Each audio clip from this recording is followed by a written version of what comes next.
திரு அகிலா கோவிந்த் அவர்களின் என் சின்ன குட்டியம்மா. 2 குதிரைகள் பூட்டிய சாரட் வண்டி தயாராய் நின்றது. அவள் ஒன்றும் செய்யவில்லை. மெல்ல இமைகள் விழித்து துயிலெழுகிறாள். யாரோ ஒரு குவியலாய் பனிப்பெண்கள் எங்கிருந்தோ ஓடி வருகிறார்கள். அவளது பொன்னிற மேனியில் சந்தனத்தை தடவுகிறார்கள். பன்னீரில் நனைத்து குளிக்கச் செய்கிறார்கள்.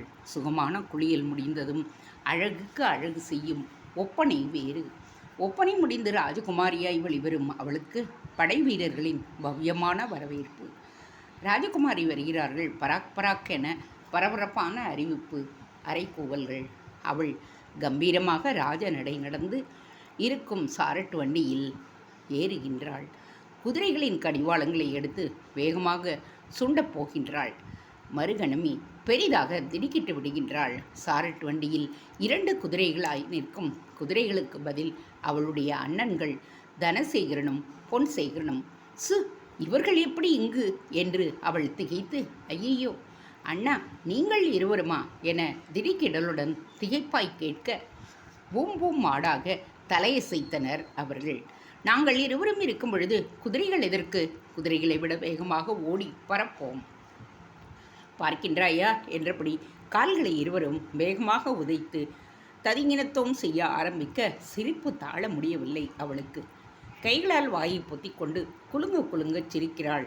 சட்டென்று கனவு கலைந்து போயிற்று.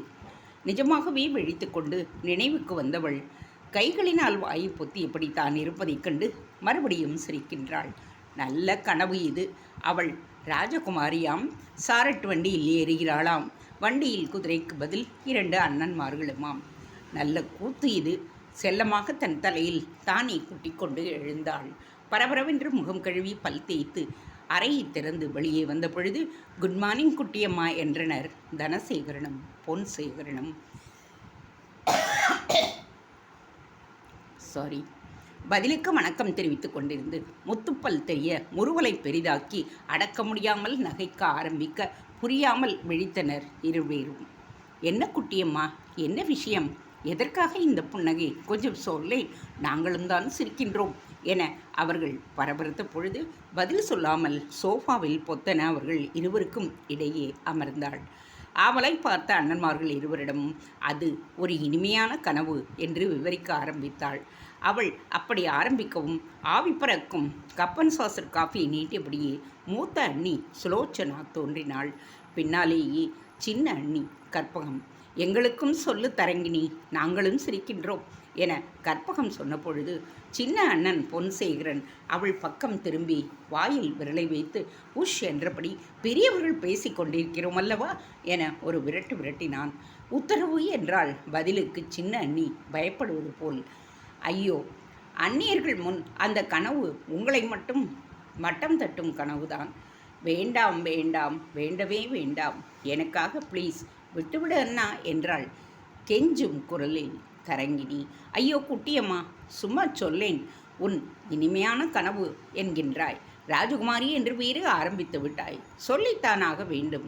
அடம் பிடித்தான் 40 வயது தனசேகரன் சிறு பிள்ளை போல. அது தரங்கினி மறுபடி தயங்க, நாங்கள் இருவரும் வேண்டுமானால் ஒளிந்து கொள்ளட்டுமா?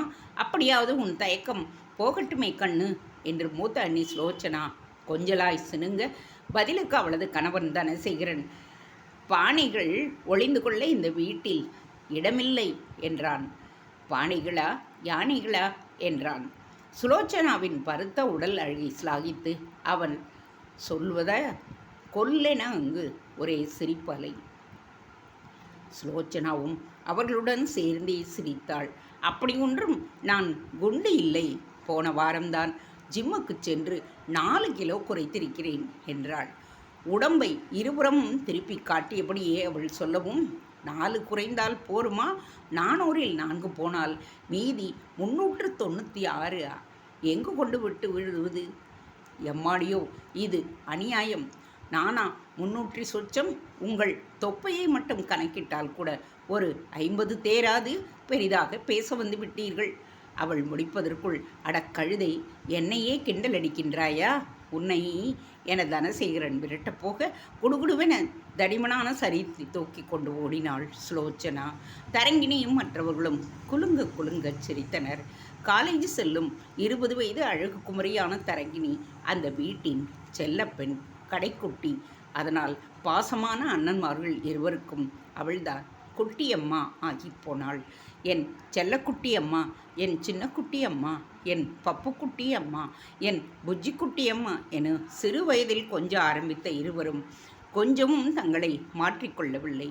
அவள் வளர்ந்த பிறகும் அதே பாசத்துடன் விழித்து அவளை வீட்டின் செல்லக்குட்டியாகவே நடத்தினர். பரம்பரை பணக்காரர்களாக கார், பங்களா வசதிகளுடன் இருந்தாலும் கூட சிறு வயதில் விபத்து ஒன்றில் தாய் தந்தை பறிகொடுத்தவர்கள் தரங்கினிக்கும் அண்ணன்மார்களுக்கும் 5 வயதுக்கும் மேற்பட்ட வயது வித்தியாசம் வேறு.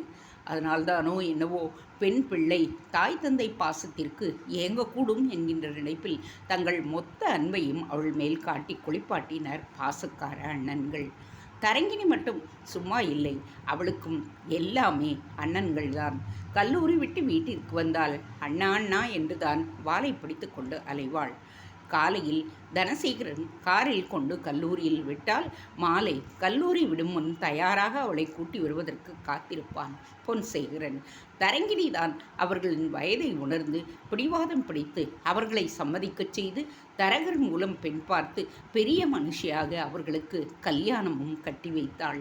2 அன்னிமார்கள், சுலோச்சனா, கற்பகம். அண்ணன்கள் இருவரும் ஆரம்பத்திலேயே தங்களது தங்கை பாசத்தை சொல்லி மிரட்டி வைத்ததாலோ என்னவோ அவர்களுக்கும் நாத்தனாரின் மேல் முதல் பாசத்தை பொழிய ஆரம்பித்து விட்டனர். வந்தது முதல் சில சமயம் ஒருபடி மேலேயே போய் குட்டியம்மா குட்டியம்மா என்று கூப்பிட்டு கொஞ்சவும் செய்ய தரங்கினி சங்கடமாய் நெளிவாள். ஐயோ, உங்களுக்கும் நான் குட்டியம்மாவா? தரங்கினி என்றே கூப்பிடுங்கள் என்பாள் நாணிக்கொண்டு. இன்றும் அப்படித்தான் கேலியும் கிண்டலுமாக குதூகலத்துடன் பொழுதை ஆரம்பித்தனர். பொன்சேகரன் கையில் இருந்த வாட்சில் மணியை பார்த்தவன், மணி 8:50, இன்னும் அரை மணி நேரத்தில் நீ காலேஜுக்கு ரெடியாக வேண்டும் குட்டியம்மா என ஞாபகப்படுத்தினான். பின் சட்டென்று மனைவியிடம் திரும்பி, கற்பகம், குட்டியம்மா குளித்து விட்டு வருவதற்குள் டிஃபனை எடுத்து வைத்து விடு என்றான். அவள் பேசாமல் தலையாட்டவும், புரிகிறதா கழுதை என்றான். புரிகிறது என்றபடி சிரித்தாள் கற்பகம். ஐயோ, என்ன அண்ணா, நீங்கள் காலையிலேயே அண்ணியை போய் ஏசிக்கொண்டு என சினிங்கிய தரங்கினியிடம் பொன்சேகரன் கற்பகத்தை காட்டினான். நீயே திரும்பி பார்க்குட்டியம்மா, நான் கழுதை என்றதும் தான் அவள் முகத்தில் என்ன ஒரு சிரிப்பு. அந்த சிரிப்பலையே அப்படி வரவழைப்பதற்காகத்தான் நான் சொன்னேன், சரிதானே என்று விளக்கமும் கொடுத்தான். நான் கழுதை என்றால் இந்த கழுதைக்கு 3 முடிச்சு போட்டு கூட்டி வந்தால் அது யாராம்? அதுதான் சிரித்தேன் என்றாள் கற்பகம். மறுபடியும் அவள் சிரித்து கொண்டே சொன்னாள். பொன்சேகரன் கொஞ்சமும் கோபப்படாமல் தரங்கினியை பார்த்தான். பார், என்னை அவள் பதிலுக்கு கிண்டல் அடிக்கிறாளாம். பதிலுக்காக இதற்கு நானும் ஹீ ஹீ ஹீ என இழித்து விடவா என்றான். இழித்து விடு என்றாள் தரங்கினி. என்ன சொல்லுகிறாய் குட்டியம்மா? பொன்னண்ணா, நீங்கள் புன்னகிக்கும் போது பளீரென்று சிரிக்கும் பொழுது பட்டென்று 10 வயது குறைந்து விடுகிறது. அதுதான் உங்களை அடிக்கடி சிரிக்கச் சொல்லுகிறேன் என்றாள் விளக்கத்தோடு. நீ சொன்னால் சரி குட்டியம்மா, இனி அடிக்கடி சிரிக்கிறேன், சிரித்து பார்க்கிறேன். அப்படியே உன் பக்கத்தில் ஒரு உம்மனாமுஞ்சி உட்கார்ந்திருக்கிறதே, அதையும் கொஞ்சம் சிரிக்கச் சொல்லேன் என்றபடியே தனசேகரனை காட்டினான். எல்லோரும் முகத்தை உம்மென்று வைத்திருக்கும் அவனை பார்த்து மறுபடி சிரித்தனர். என்னை கிண்டலடிக்காவிட்டால் உனக்கு தூக்கம் வராதே என்று திரும்பி பொன்சேகரனை முனைத்தான் தனசேகரன். என் கிண்டலை வாங்கி கொண்டு விட்டால் உனக்கும் தூக்கம் வராது தானே என்றான் பொன்சேகரனும் பதிலுக்கு. ஸ்டாப் ஸ்டாப், கைகளை உயர்த்தினாள் தரங்கினி. ஆரம்பித்து விட்டீர்களா உங்கள் சண்டையை? நிறுத்துங்கள் என்றாள். இல்லை குட்டியம்மா, இது சண்டை இல்லை, சும்மா என்றனர் இருவரும் கோரஸாக அசட்டு சிரிப்புடன் கூறிய பின் விடாது திரும்பி, எங்களுக்கு சண்டையிடத்தான் வேறு ஆள் இருக்கிறதே என்றபடியே தத்தம் மனைவிமார்களை பார்த்தனர். சுலோச்சனாவும் கற்பகமும் தாடையில் கையை வைத்து கொண்டு அதிர்ந்தவர்கள் பாரடியம்மா கூத்தை சண்டை போட நாங்கள் இருக்கிறோமாம் என்று அழுத்துக்கொள்ள தரங்கினி தற்செயலாக திரும்பி கடிகாரத்தை பார்த்தவள் அதிர்ந்து போய் துள்ளினாள். 8:40. ஐயோ, நேரமாச்சு, சீக்கிரம் என்றபடியே சோஃபாவை விட்டு இழ எல்லோரும் பரபரப்பாகினர். அடுத்த 10 நிமிடங்களில் தரங்கினி குளித்து முடித்து சுலோச்சனா அண்ணி ஓடி வந்து கொடுத்த 2 சாம்பார் இட்லிகளை ஸ்பூனால் விழுங்கிவிட்டு கிளம்பினாள். அதற்குள் தனசேகரன் காரை ஷெட்டிலிருந்து எடுத்து ரெடியாகி வைத்திருந்தான். எல்லோருக்கும் பை பை சொல்லிக்கொண்டு தாவி ஏறினாள். கார் கிளம்பியது. இந்த பரபரப்பு எதற்கு குட்டியம்மா? நீ மட்டும் என்று சொல். உனக்காக காலேஜையே ஒரு நாங்கள் கட்டி விடுகின்றோம். பிறகு நீ நினைத்த நேரத்திற்கு போய்கொள்ளலாம், வந்து கொள்ளலாம் என்றான் தனசேகரன். நான் என்று சொல்ல மாட்டேன். நீங்கள் கட்டினாலும் கட்டி விடுவீர்கள் என்றாள் தரங்கினி புன்சிரிப்புடன். கூடவே அண்ணன்மார்கள் தன் மீது காட்டும் அபரீதமான அன்பு, திகட்டும் பாசம் அவளை ரொம்பவே நெகிழச் செய்து விட்டது. இந்த குட்டியம்மா இப்படி ஒரு பாசத்தை பெற நிஜமாகவே கொடுத்து வைத்தவள்தான் என தனக்குள்ளேயே பூரிப்புடன் நினைத்து கொண்டாள். ஆனால் விரைவிலேயே அந்த 2 பாசக்கார அண்ணன்மார்களின் மனம் கோடும்படியாக தான் நடக்கப் போகிறோம் என்பதை அவள் கொஞ்சமும் உணரவில்லை. மதியம் 3 மணி. கல்லூரியை ஒட்டிய சிறிய பூங்காவின் மரநிழல் ஒன்றில் இருக்கையில் தரங்கினி உதடுகளை கடித்து கொண்டு விழிப்பார்வையை தவிப்போடு பூங்காவின் முன்னும் பின்னும் நகர்த்தி கொண்டு அமர்ந்திருந்தாள். சில நொடிகளில் பூங்காவில் முன் டயர்கள் தேய கிரீச்சிட்டு நின்ற பளபளப்பான காரில் இருந்து வாட்டசாட்டமான அவன் இறங்கினான். 25 வயது, முகத்தில் கம்பீரம், அவனது காந்த கண்களின் வீச்சில் வேகமும் இருந்தது. பார்வையால் அவளை தேடி கண்டுபிடித்ததும் விறுவிறுவென்று நடந்து அவள் முன் போய் நின்றான். தன் முன் வந்து நின்றவளை முகம் சுருக்கி பார்த்தாள் தரங்கினி. யார் நீங்கள்? நான் தான். சாரி தரங்கினி என்றான் அவன். என்ன சாரியோ? ஹலோ மிஸ்டர், யார் நீங்கள்? எதற்காக என்னிடம் வந்து சாரி கேட்கிறீர்கள்? அவனும் பார்வையை கூர்மையாக்கினான். நன்றாக பாருங்கள், என்னை தெரியவில்லையா என்றான். தெரியவில்லையே என்பதால் தான் கேட்கின்றேன். யார் நீங்கள் மிஸ்டர்? தனியாக பார்க்கில் உட்கார்ந்திருக்கும் பெண் பிள்ளையிடம் வந்து வம்பு தும்பு பண்ண பார்க்கின்றீர்களா? அவளுடைய முகம் மாறி சிரித்தான். ஓ, அந்த பெண் பிள்ளை நீங்கள்தானா? சரியான காமெடி. பிசாசிற்கெல்லாம் இப்பொழுது பெயர் வைக்க ஆரம்பித்து விட்டார்களா என்றான் சீரியஸான குரலில். என்ன, நான் பிசாசா என வெடுக்கென நிமிர்ந்து விழிகள் விரிய முறைக்கவும், அதை இன்னொரு பிசாசு சொல்லும்போது அது சரியாகத்தான் இருக்க வேண்டும் என்று தன்னையும் கிண்டலில் சேர்த்து சொன்ன பொழுது பக்கென்று சிரித்து விட்டாள். அப்படியா, கோபம் தீர்ந்து விட்டதா என்றபடி அவனும் சிரிப்புடன் அவள் பக்கத்தில் வந்து அமர்ந்தான். ஆனால் தரங்கினிக்குத்தான் கோபம் அடங்கிய பாடில்லை. பிறகு என்ன நரேன், உங்களுக்காக எவ்வளவு நேரம் காத்திருப்பது? கிட்டத்தட்ட 10 நிமிடம், அதாவது 600 வினாடிகள் மரத்தையும் இலையையும் பார்த்து கொண்டு உட்கார்ந்திருக்கிறேன் என்றாள் மூச்சு வாங்க. அவனும் விடாமல் புருவங்களை உயர்த்தி மரத்தையும் இலையையும் பார்த்தவள், ஏன் அப்படியே கீழே கிடக்கும் புளிய முட்டைகளும் எடுத்து எண்ணி இருக்கலாமே, நேரமாவது போயிருக்கும் என்றான் சிரிப்புடன். விளையாடாதீர்கள் நரேன், நான் சீரியஸாக பேசிக்கொண்டிருக்கிறேன் என்றாள் அவள் சீற்றமாக. நானும் சீரியஸாகத்தான் சொல்லிக் கொண்டு இருக்கிறேன். இதுதான், இப்படி காத்திருப்பதுதான் காதல் என்றான். யாராவது என்னை பார்த்து விட்டால் என்ன ஆகும்? மறுபடி அவன் சிரித்தான். யாராவது என்ன, உன் 2 அண்ணன்மார்களை பார்த்து விட்டால் அவ்வளவுதான். இன்றே உன்னை வீட்டிற்கு கூட்டி போய் உள்ளே கட்டி வைத்து தோலை உரித்து விடுவார்கள். அது எனக்கு தெரியுமே. தெரிந்துமா பின் இப்படி செய்கிறீர்கள்? அவள் மறுபடியும் எகிரவும் கைகளை குவித்து தலையசைத்து சிரித்தவன், அப்படி இல்லை பாப்பா, இந்த முறை கொஞ்சம் வேலை அதிகமாகிவிட்டது, இனி அப்படி நடக்காது. அவள் மறுபடியும் கோபமாகவே, அது என்ன பாப்பா, நான் எப்போது உங்களுக்கு பாப்பாவானேன் என்றாள்.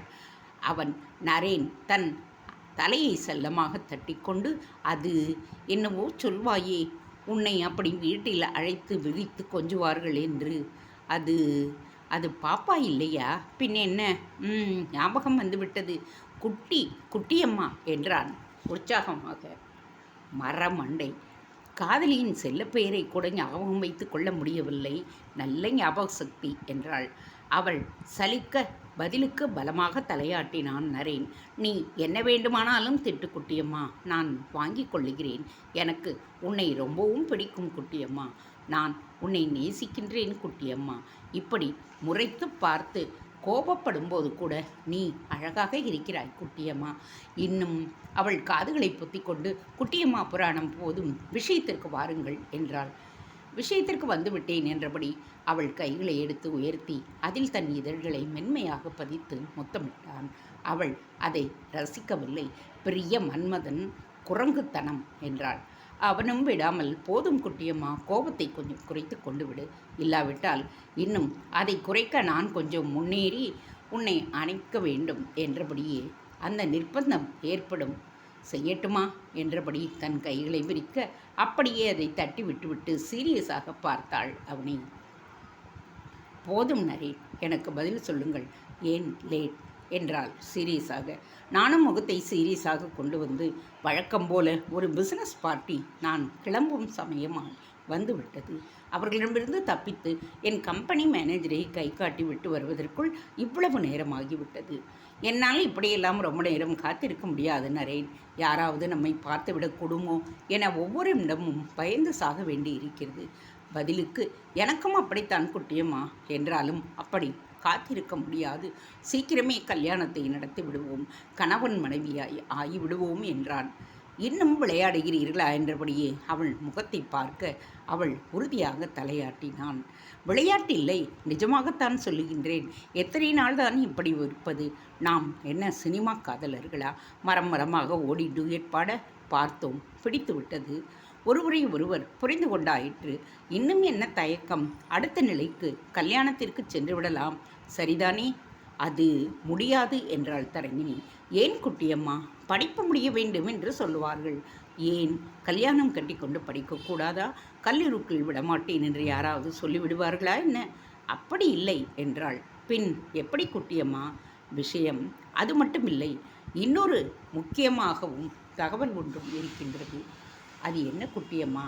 என் அண்ணன்மார்கள் காதலுக்கு எதிரி, ஒருபோதும் சம்மதிக்க மாட்டார்கள். அது தெரிந்ததுதானே? கைகளை விரித்து சிரித்தான் அரேன். ஆனால் அவர்களுக்கு என்னுடைய கதை தெரியாததுதானே என்றாள் அவள் பதிலுக்கு. தெரியாவிட்டால் என்ன, ஒரு நாள் உட்கார வைத்து சொல்லிவிடு, என்னதான் நடக்கிறது என்று பார்த்து விடு. அந்த தைரியம் எனக்கில்லை. கைகளை பிசைந்தாள் தரங்கினி. அப்படியென்றால் பேசாமல் நான் சொல்வதற்கு ஒத்துக்கொள், என் வழிக்கு வா என்றான். என்ன வழி உங்கள் வழி? நடுங்கும் குரலோடு அவள் ஆவலாய் கேட்க, நரேந்திரன் நிதானமாக அந்த வார்த்தைகளை உச்சரித்தான். திருட்டு கல்யாணம் என்றான். நரேந்திரன் சொன்னதை கேட்டு தரங்கினிக்கு மயக்கம் வராத குறை. என்ன திருட்டு கல்யாணமா? அவள் கண்களை விரித்து உதட்டால் அதிர்ந்த நிலையைக் கண்டு நரேந்திரன் சிரிக்கச் செய்தான். என்ன, என்னமோ ஷாக் அடித்தது போல அதிர்கிறாய் என்றான். பின் என்ன நரேன், போயும் போயும் திருட்டு கல்யாணம் என்கின்றாய்? நரேந்திரன் அதற்கு சிரித்தபடியே விளக்கமும் அளித்தான். அதாவது ஊரறிய கல்யாணம் என்பதற்கு பதில் 4 சுவர்களுக்குள் நம் இருவருக்கும் மட்டுமே அறிவது அந்த கல்யாணம். புரியவில்லையே.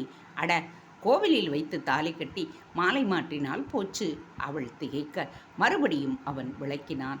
ஊர் உலகம் அறிய பண்ணுவதற்கு பதில் கல்யாணம் முடிந்ததும் ஊர் உலகத்துக்கு அறிவிப்போம், அதுதான் வித்தியாசம். என்ன நரேன், எவ்வளவு எளிதாக சொல்லிவிட்டீர்கள்.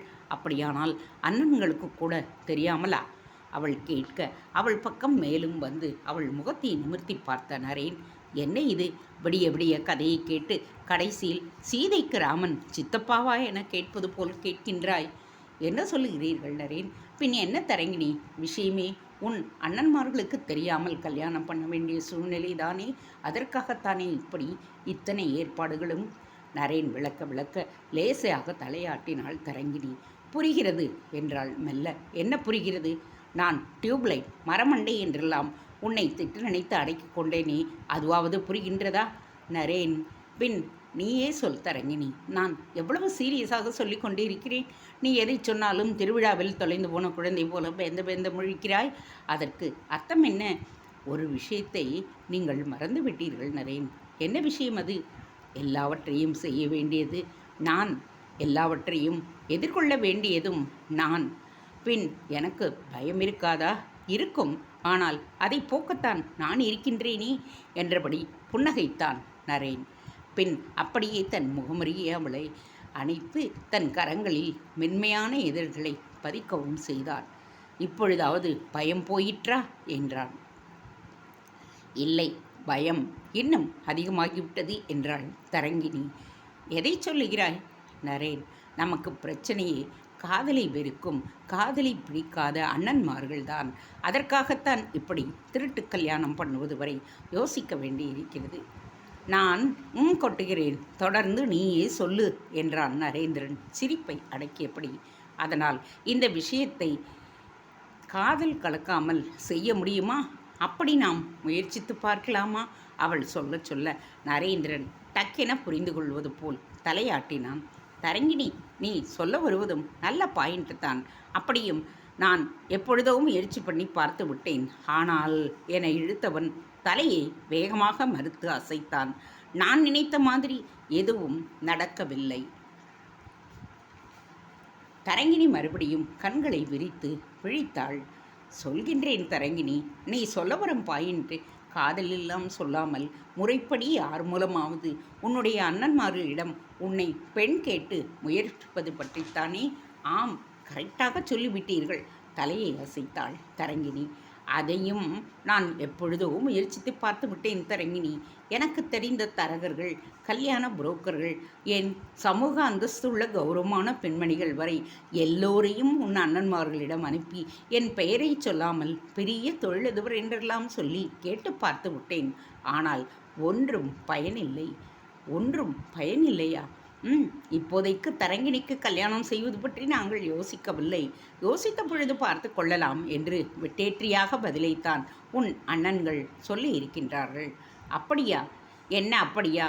விட்டால் உன்னை சின்ன குட்டியம்மா என கொஞ்சி கொஞ்சி காலம் முழுவதும் கன்னியாகவே வைத்து விடுவார்கள் போலிருக்கின்றதே. அவள் சொல்ல அதிராமல் சிரிப்புடன் தலையசைத்தாள் தரங்கினி. அவ்வளவு பாசம் என் மீது வைத்திருக்கிறார்கள். அந்த பாசத்தை பங்கு போடத்தானே நானும் நுழைய பார்க்கின்றேன். அப்படியா? நம்ப முடியவில்லையே. பார்த்தால் தெரியவில்லையே. கைகளை விரித்து குறும்பாய் அவனை பார்த்தாள் தரங்கினி. என்ன சொல்லுகின்றாய் தரங்கினி? புரியவில்லையா உங்களுக்கு? எப்பொழுது பார்த்தாலும் உங்களுக்கு கிண்டல் கேலிதான். போதாக்குறைக்கு சில சமயம் சண்டை வேறு. நீங்களாக என்மேல் பாசத்தை காட்டுகிறீர்கள். அவள் சொல்ல, அட, அதுதானே உன் பிரச்சனை. அப்படியானால் இப்படி கொஞ்சம் பக்கத்தில் வா, உடனே அதை தீர்த்து வைக்கின்றேன். கூடவே நான் உன் மீது எவ்வளவு பாசம் வைத்திருக்கிறேன் என்பதை உனக்கு புரிய வைக்கிறேன் என்றபடி நரேந்திரன் தன் இரு கைகளும் பரவலாக விரித்தபடி அவளை இறுக அணைக்கப் போனான். சிரித்தபடியே அவன் கைகளை தட்டி விலகி நின்றவள், சரி, விளையாட்டு போதும், விஷயத்திற்கு வருவோம் என்றாள் சீரியஸான குரலில். நரேந்திரனும் முகத்தை மாற்றிக்கொண்டான். தரங்கினி என்றான். திருட்டு கல்யாணம் என்கின்ற வார்த்தை பயங்கரமாக பெரிய தப்பை செய்வது போல் தெரிகின்றது. அதை தவிர வேறு வழியே இல்லையா நரேன்? நானும் எவ்வளவோ யோசித்து பார்த்து விட்டேன். வேறு ஒரு வழியும் சிக்க மறிக்கின்றதே தரங்கினி. தரங்கினியின் முகம் தீவிர சிந்தனைக்கு போனது. அண்ணன்மார்களுக்கு தெரியாமல் கல்யாணம் செய்வதை என்னால் கற்பனை கூட செய்து பார்க்க முடியவில்லை. அவ்வளவு பலமாக உடம்பு நடங்குவது போல் திகிலாயிருக்கின்றது. ஆனால் அதை விட்டால் வேறு வழி இல்லையே தரங்கினி. நரேந்திரன் சொல்ல சொல்ல ஏதோ சிந்தனை தாக்க மறுபடியும் நிமிர்ந்தாள் அவள். நரேன், எனக்கு இன்னொரு சந்தேகம். என்ன தரங்கினி? எல்லாம் நம் பிளான் படி செய்து கடைசியில் அண்ணன்மார்கள் முன் போய் மாலையும் கழுத்துமாய் நின்றால் அவர்கள் ஏற்றுக்கொள்ள வேண்டுமே. அப்படி நடக்குமா? அவள் கேட்க அதையே எதிர்கேள்வியாய் ஏன் நடக்காது என்று கேட்டான் நரேன். ஒருவேளை அப்படி அவர்கள் ஏற்றுக்கொள்ளாமல் வெளியே போ என கோபமாக விரட்டிவிட்டால்? அப்படி நடந்தால் வேறு வழி இல்லை, சகித்து கொள்ள வேண்டியதுதான். அவர்கள் ஏற்றுக்கொள்ளும் வரை காத்திருக்க வேண்டியதுதான். என்ன, காத்திருக்க வேண்டுமா? ஆம் தரங்கினி, அதில் என்ன சந்தேகம்? என்ன, ஒரு 3 மாதம், அதிகபட்சம் 6 மாதம் அப்படி கோபத்தில் இருப்பார்கள். அதற்கு மேல் அவர்களால் உன்னை பார்க்காமல் உன்னோடு பேசாமல் இருக்க முடியாது. அதனால் சீக்கிரமே மன்னித்து ஏற்றுக்கொள்ளுவார்கள். நரேந்திரன் சொல்ல சொல்ல அப்படியெல்லாம் நடக்க வேண்டுமே என கவலைப்பட ஆரம்பித்தாள் தரங்கினி. நரேன் என்கின்ற நரேந்திரனை தரங்கினி காதலித்தது, இருவரும் காதல் வழியில் விழுந்ததே ஒரு தனி கதை. தரங்கினி இயற்கையாகவே கொள்ளை அழகு என்பதால் சக தோழியரே அழகு ராணி, ஸ்மைலிங் பியூட்டி, செம ஃபிகர்பா என்று ஆதங்கமாக பாராட்டுவதுண்டு. இது தவிர நடைபாதையிலும் யதேச்சியாய் அவள் செல்லும் பஸ் பயணத்திலும் ரோமியோக்களின் கூட்டம் ஒன்று அவளை விழுங்குவதைப் போல் பார்ப்பதை அடிக்கடி அவள் உணர்ந்திருக்கிறாள். சில ரோமியோக்கள் ஒருபடி மேலேயே போய் காதல் வசனம் பேசி கடிதங்களை அவளிடம் நீட்டிய அனுபவமும் உண்டு.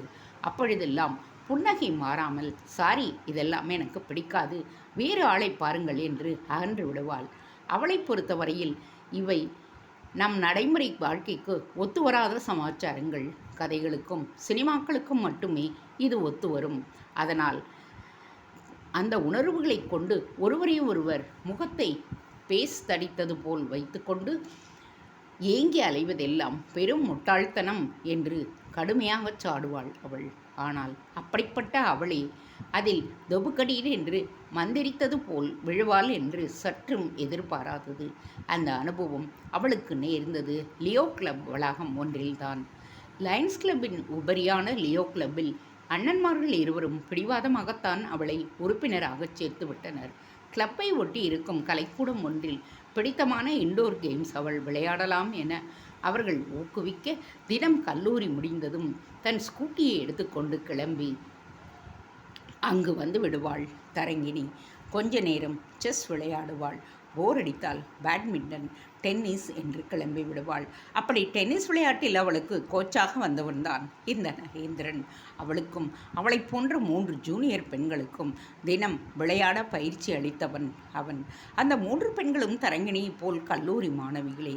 அதிலும் நரேந்திரன் சொல்லிக் கொடுக்கும் விதமே, அளவோடு தேவையானதை மட்டுமே பேசும் அவனது சுபாவம் எல்லாமே தரங்கிணியை வசீகரித்தது.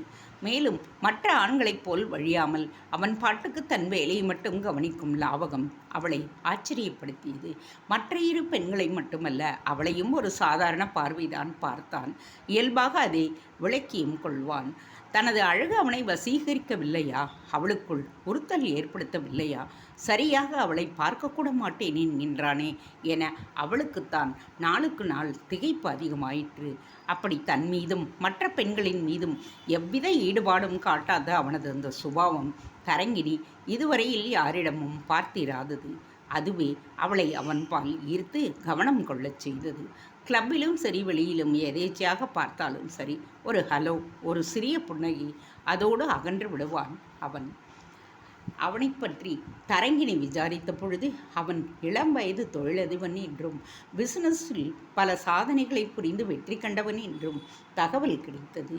வாட்டசாட்டமாக திடகாத்திர உருவத்துடன் சிவப்பு முன்னேற்றியில் சுருள் முடி தவழ அவள் வருவதை அவள் தினமும் ஆவலாய் பார்க்க ஆரம்பித்தாள்.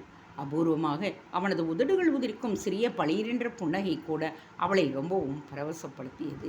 அவன் புருவம் உயர்த்தி காந்த கண்களை சுழற்றிபடி பேசும் பேச்சுக்களை முத்துமணியாய் தன்னுள் வாங்கி கொண்டாள். கிளப் முடிந்து வீடு வந்தாலும் சரி, கல்லூரிக்கு சென்றாலும் சரி, தொடர்ந்து அவனது நினைவு தன்னை வாட்டுவது கண்டு முதலில் திகைப்படைந்தாலும் பின் அப்படி எண்ணுவதே மனதில் இனம் புரியாத இன்பம் ஒன்றை எழுப்புவதையும் இனிமையாக உணர்ந்தாள் தரங்கிணி. நெருங்கிய தோழிகள் கூட அவள் வகுப்பில் அடிக்கடி சிந்தனையாய் இருப்பதை பார்த்து, என்னடி விஷயம், உன்னுடைய மைவிழி கண்கள் அடிக்கடி கனவுலகில் படபடைக்கின்றதே என்று விசாரித்த போதும் ஒன்றுமில்லையே என்றுதான் நழுவினாள்.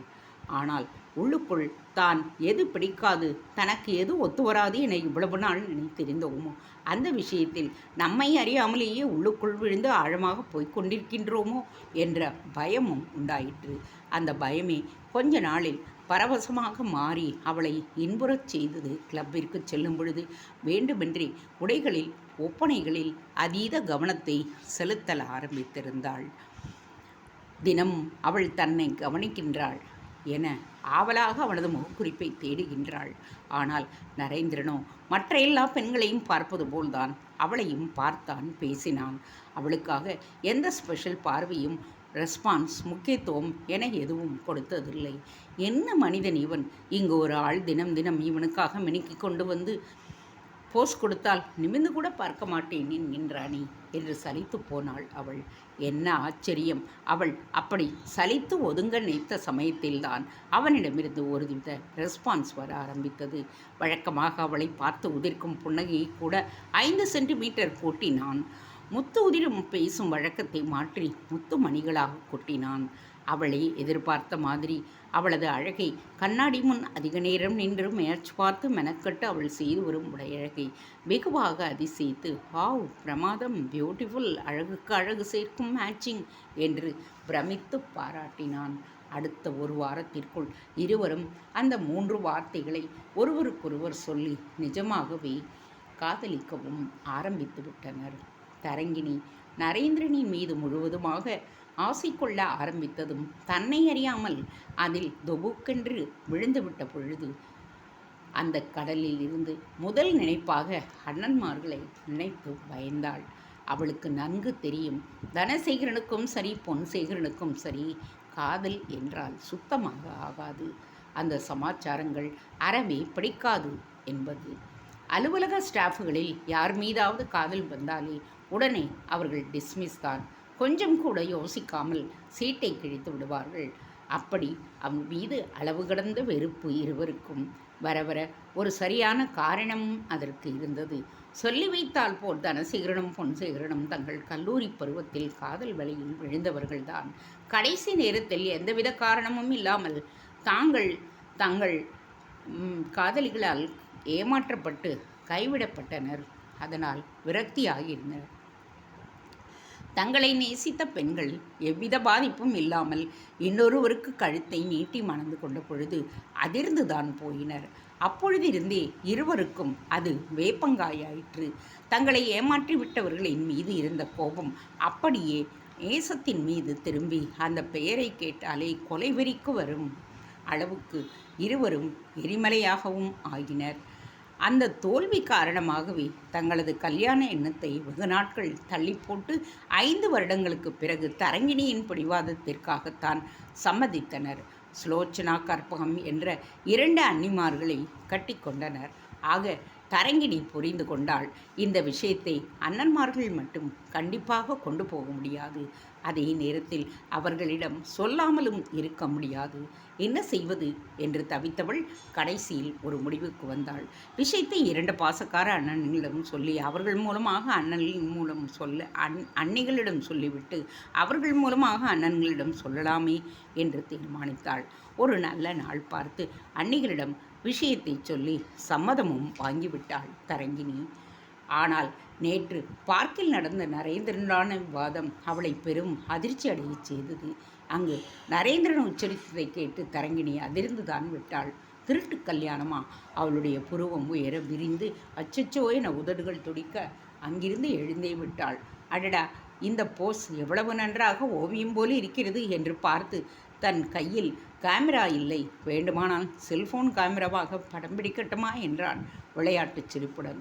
உதைப்பேன் என அவனை பார்த்து கோபமாக பற்களை கடித்தவள், சீரியஸ் நரேன், முக்கியமாக விஷயத்தை கேட்டு விளையாட்டுத்தனமாக என்னவோ சொல்லுகின்றீர்களே, நான் விளையாடவில்லை, நானும் சீரியஸாகத்தான் சொல்லுகின்றேன். திருட்டு கல்யாணம் ஒன்றுதான் நமக்கு சாய்ஸ் என்றான். திருட்டு கல்யாணமா? அதுவும் என் அண்ணன்களுக்கு தெரியாமலா? நடக்கவே நடக்காது என்றாள் தரங்கிணி ஆணித்தரமாக. நான் அப்படி சொல்லவில்லையே, உன் பாசக்கார அண்ணன்களுக்கு சொல்லிவிடலாம். காதல் பிடிக்காவிட்டால் அவர்கள் ஒப்புக்கொள்ள மறுப்பார்கள். பின் என்ன செய்வது? அதுக்காக இப்படியா? ஒருபோதும் என்னால் முடியாது. கற்பனையால் கூட நினைத்து பார்க்க முடியாது. வேறு ஏதாவது வழி சொல்லுங்கள். நரேந்திரனும் பதிலுக்கு அவளைப் போலவே உதடுகளை பிதுக்கினான். நாம் கல்யாணம் செய்வதற்கு இப்படி சொல்லாமல் கொள்ளாமல் திடுதிப்பென்று கல்யாணம் செய்து கொண்டு உன் அண்ணன்மார்கள் முன்னிற்பதுதான் எனக்கு தெரிந்த ஒரே வழி என்றான். வேறு வழி இருக்கும், நன்றாக யோசித்து பார்ப்போம் என்றாள். சரி, நீ சொன்ன மாதிரியே யோசித்து பார்க்கிறேன், பார்க்கட்டுமா என்றான். 1-2 நிமிட தீவிர சிந்தனைக்கு போவது போல் முகத்தை வைத்து கொண்டு பின்பு, ஒன்று இருக்கிறது, அதுவும் அடைப்பட்ட வழிதான். அது என்ன அடைப்பட்ட வழி? அதாவது முறைப்படி உன்னை பெண் கேட்கும் வழி. யாராவது தரகரை அனுப்பி உன்னை முறையாக பெண் கேட்பது போல் ஏற்பாடு செய்யலாம். ஆனால் அதற்கும் இப்போதைக்கு கல்யாணத்திற்கு அவசரமில்லை, உங்கள் சம்பந்தம் பிடிக்கவில்லை என்று அதற்கும் முகத்தில் அடித்தாற் போல பதில் கூறிவிட்டால் பின்பு என்ன செய்வது என்று கேள்வியுடன் நிறுத்தினான் நரேந்திரன். புரிகிறது என விழிகளை அசைத்து தலையாட்டினாள் தரங்கிணி. நரேந்திரன் குனிந்து அவள் முகத்தை நிமிர்த்தி பார்த்தவன், நன்றாக யோசித்து பார்த்து விட்டேன் தரங்கினி. இப்படி தடாலடியாக ஏதாவது செய்தால்தான் நாம் வாழ்க்கையில் இணைய முடியும். இல்லாவிட்டால் உன் அண்ணன்களுக்கு இருக்கும் பணத்திற்கும் செல்வாக்கிற்கும் நான் எந்த விதத்திலும் பொருத்தமில்லாதவனாகத்தான் இருப்பேன் என்று முடித்தான். தரங்கினியும் கொஞ்சமும் பேசாமல் அமைதியாகிவிட்டாள். நரேந்திரன் சொல்வது எல்லாமே சரிதானே. 2 அண்ணன்களும் மற்ற தொழிலதிபர்கள், அரசியல்வாதிகள், உயர் அதிகாரிகள் என பல பேரை தெரியும். அவ்வளவு செல்வாக்காக சமூகத்தில் இருக்கும் அவர்களை எதிர்த்து நரேந்திரனால் ஒன்றும் செய்ய முடியாதுதான். அவளுக்கு இருக்கின்ற ஒரே வழி அண்ணிமார்கள்தான். அவர்களிடம்தான் யோசனை கேட்க வேண்டும். முடிவுக்கு வந்து நரேந்திரனிடம் சொன்னபோது அவன் திகைத்து விட்டான். என்ன, நம் விஷயத்தை அவர்களிடம் சொல்லிவிட்டாயா? எப்பொழுது என்றான் பெரும் ஆச்சரியமாக. 2 நாட்களுக்கு முன்புதான் என்றாள். அவர்கள் ஒன்றும் சொல்லவில்லையா? அவர்களுக்கும் பெரும் அதிர்ச்சிதான். நீயா இப்படி இம்மாட்டிக்கொண்டு என அதிசயித்து உன்னை பற்றி விலாவாரியாக விசாரித்து கேட்டார்கள். சொன்னேன். கடைசியில் அனுமதிப்பது போல் தலையை அசைத்தார்கள். என்ன, சம்மதம் சொல்லிவிட்டார்களா? மறுபடி நரேந்திரன் வியக்க விளக்கினாள் அவள். என் அண்ணன்மார்களைப் போலவே என் அண்ணிமார்களும் என் மீது அதீத பாசம் வைத்திருப்பவர்கள். அதனால்தான் என் ஆசையை புரிந்து கொண்டு சம்மதிக்கவும் செய்தனர். அது நான் செய்த பாக்கியம் என்றாள் அவள் பெருமிதமாக. அது போதும் என உற்சாகமாக கைகளை தட்டினான் நரேன். தரங்கினி, அவர்கள் சம்மதம் கொடுத்தாலே கிட்டத்தட்ட உங்கள் அண்ணன்கள் சம்மதித்த மாதிரிதான். மேலும் அவர்களுடைய துணை இருந்தால் நாளை திடீரென்று நாம் மனக்கோலத்தில் போய் அண்ணன்கள் முன் நின்றாலும் அவர்களை சமாதானப்படுத்தி நம்மை ஏற்றுக்கொள்ள வைத்து விடுவார்கள். அது போதும்தானே? போதும்தான். ஆனால் இப்படியெல்லாம் நடக்குமா? சாத்தியம்தானா? அவளால் நம்ப முடியவில்லை. நடக்கும், சாத்தியம் என அடித்து உறுதியாய் சொன்ன நரேந்திரன், தரங்கினி, முதலில் உன் அண்ணிமார்களை நான் சந்தித்து பேச வேண்டும். அதற்கு ஏற்பாடு செய். நாம் எல்லோரும் கூடி பேசி ஆலோசனை செய்வோம். ஒரு நல்ல முடிவை எடுப்போம் என்றான் தெளிவான குரலில். தரங்கினிக்கும் அவன் சொல்வது ஏற்றுக்கொள்ளக்கூடியதாய் தோன்றியதால் சரி என அவனிடம் விடைபெற்று கிளம்பினாள் அவள். மறுவாரம் ஒரு மதிய நேரம் அதே போல ஹோட்டலில் வைத்து அந்த சந்திப்பும் நடந்தது. நரேந்திரனை தன் அண்ணிமார்களுக்கு அறிமுகம் செய்து வைத்தாள் தரங்கினி. பவ்யமாய் ஸ்லோச்சனாவையும் கற்பகத்தையும் பார்த்து வணங்கினான் நரேந்திரன். பின்பு கூடி பேசினார்கள். நரேந்திரன் தெளிவாக பேசிய காரணங்களை விளக்கினான். கண்டிப்பாக பொன்சேகரனுக்கும் தனசேகரனுக்கும் தெரியாமல் தான் தரங்கினியின் கையை பிடிக்க முடியும். இல்லையெனில் ஒரு பெருத்த எதிரியான அவர்கள் ஒருபோதும் இதற்கு சம்மதிக்கப் போவதில்லை என்று எடுத்துரைத்தான். மேலும் 2-3 முறை அந்த சந்திப்பு நிகழ்ந்தது. எல்லோரும் கூடி பேசினார்கள். கடைசியில் அந்த விபரீத முடிவையும் எடுத்தார்கள். தனசேகரனுக்கும் பொன்சேகரனுக்கும் தெரியாமல் தரங்கினிக்கு திருட்டு கல்யாணம் பண்ணுவதென்று. தரங்கினிக்கு ஆனாலும் ஆற்றாமை, சமாதானம் மட்டும் ஆகவே இல்லை. நரேந்திரன் தான் திருட்டு கல்யாணம் என ஒரே பிடியாய் பிடித்து குதிக்கின்றான் என்றால் அன்னிமார்களும் அது சரியென்று ஒத்துதுகின்றனரே. இவர்களுக்கு அண்ணன்களை பற்றி தெரியாதா என்ன? என்னதான் பாசத்தை காட்டினாலும் இப்படி ஒரு துரோகத்தை, கழுத்தறுப்பை செய்தால் அவர்களால் தாங்கிக் கொள்ள முடியுமா? இல்லை, அவர்கள் சகித்து கொள்ளத்தான் முடியுமா? மனம் பதித்தவளாக அன்று இரவு அண்ணன்மார்கள் தூங்கிய பிறகு வரச் சொல்லி அன்னிமார்கள் இருவரையும் மொட்டை மாடிக்கு அழைத்துச் சென்றாள். மொட்டை மாடியில் திண்டு பேர்சும் பக்கம் நின்று, இப்படி உட்காருங்கள், இப்பொழுது சொல்லுங்கள் என்றாள். எதை சொல்வது தரங்கினி என்றார்கள் அப்பாவியாக இருவரும் முகத்தை வைத்து கொண்டு. அட, எல்லாம் என்னுடைய காதல் விஷயம்தான். அதற்குள் மறந்து விட்டீர்களா? மறக்கவில்லை தரங்கினி, அதன் முடிவு பண்ணிவிட்டோமே நாம் தான். திருட்டு கல்யாணம் இன்று. அதுதான், அதைத்தான் சொல்லுகின்றேன். இந்த திருட்டு கல்யாணம் சரிதானா? கொஞ்சம் யோசியுங்கள் தரங்கினி ஆவலாக கேட்க அண்ணிமார்கள் சிரித்தனர். என்ன தரங்கினி, நாங்கள், நீ, நரேந்திரன் மூவருமாக கூடி பேசித்தானே துணிச்சலாக இந்த முடிவை எடுத்தோம். பிறகு எதற்கு வீணாக குழப்புகின்றாய்? குழப்பவில்லை, பயமாக இருக்கிறது. பயமா? எதற்கு? சின்ன அண்ணி கற்பகம் கேட்க அவளை போலியாக முறைத்தாள் தரங்கினி. இது என்ன கேள்வி அண்ணி? என் அண்ணன்கள், உங்கள் கணவன்மார்கள் பற்றி உங்களுக்கு தெரியாதா?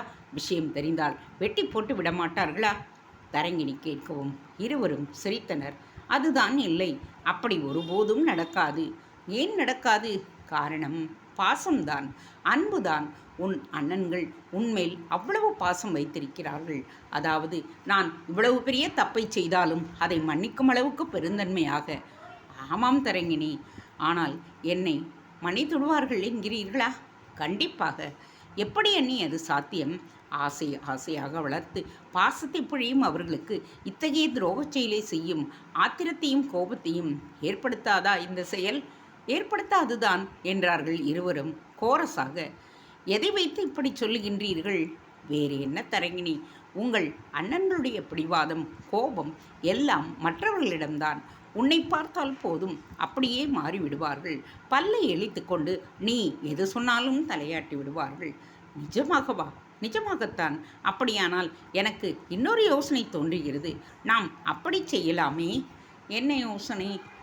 அப்படி என் மீது பாசம் வைத்திருக்கின்ற அண்ணன்களிடம் ஏன் விஷயத்தை மறைக்க வேண்டும்? பேசாமல் உண்மையை உடைத்து கூறி சம்மதம் பெற முயற்சிக்கலாமே. தரங்கினி கண்கள் விரிய ஆவலாக கூறியதை கேட்டு அசட்டையாக மறுபடி சிரிக்க ஆரம்பித்தனர் இருவரும். அது விஷப்பரீட்சை தரங்கினி என்றனர். தரங்கினி புரியாமல் விளக்கவும் செய்தனர் அவர்கள். தரங்கினி, ஒன்றை தெளிவாக தெரிந்து கொள். உன் அண்ணன்மார்கள் உன் மீது அபரிமிதமான பாசத்தை வைத்திருக்கிறார்கள். அதுதான் நம் பலம். அதை வைத்தே உன் அண்ணன்களை மயக்கி சம்மதிக்க வைப்பது நம்முடைய திட்டமும் கூட. அதனால் சட்டென்று கோவிலில் வைத்து மாலை மாற்றி அவர்கள் முன் போய் உன்னை நிறுத்தி விடுவோம். அவர்கள் விவரிக்க யோசித்து பார்த்த தரங்கினிக்கு எல்லாம் லகுவாகத்தான் தோன்றியது.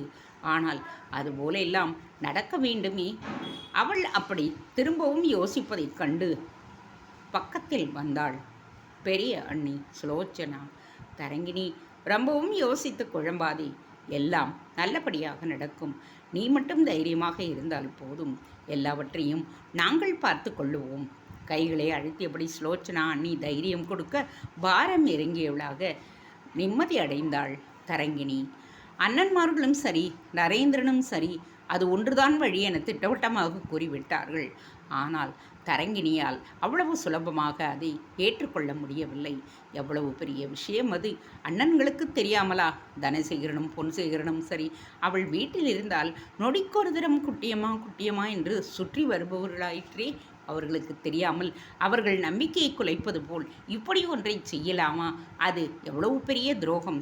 யோசித்தவள் விஷயத்தை இலைமறை காயாக அவர்களிடம் பேசி அவர்களது எண்ணத்தை முழுமையாக அறிந்து கொள்ளலாமே என்று திட்டமிட்டாள். அதனால் மறுநாளே பேச்சுவாக்கில் இருவரிடமும் கதையளந்தாள்.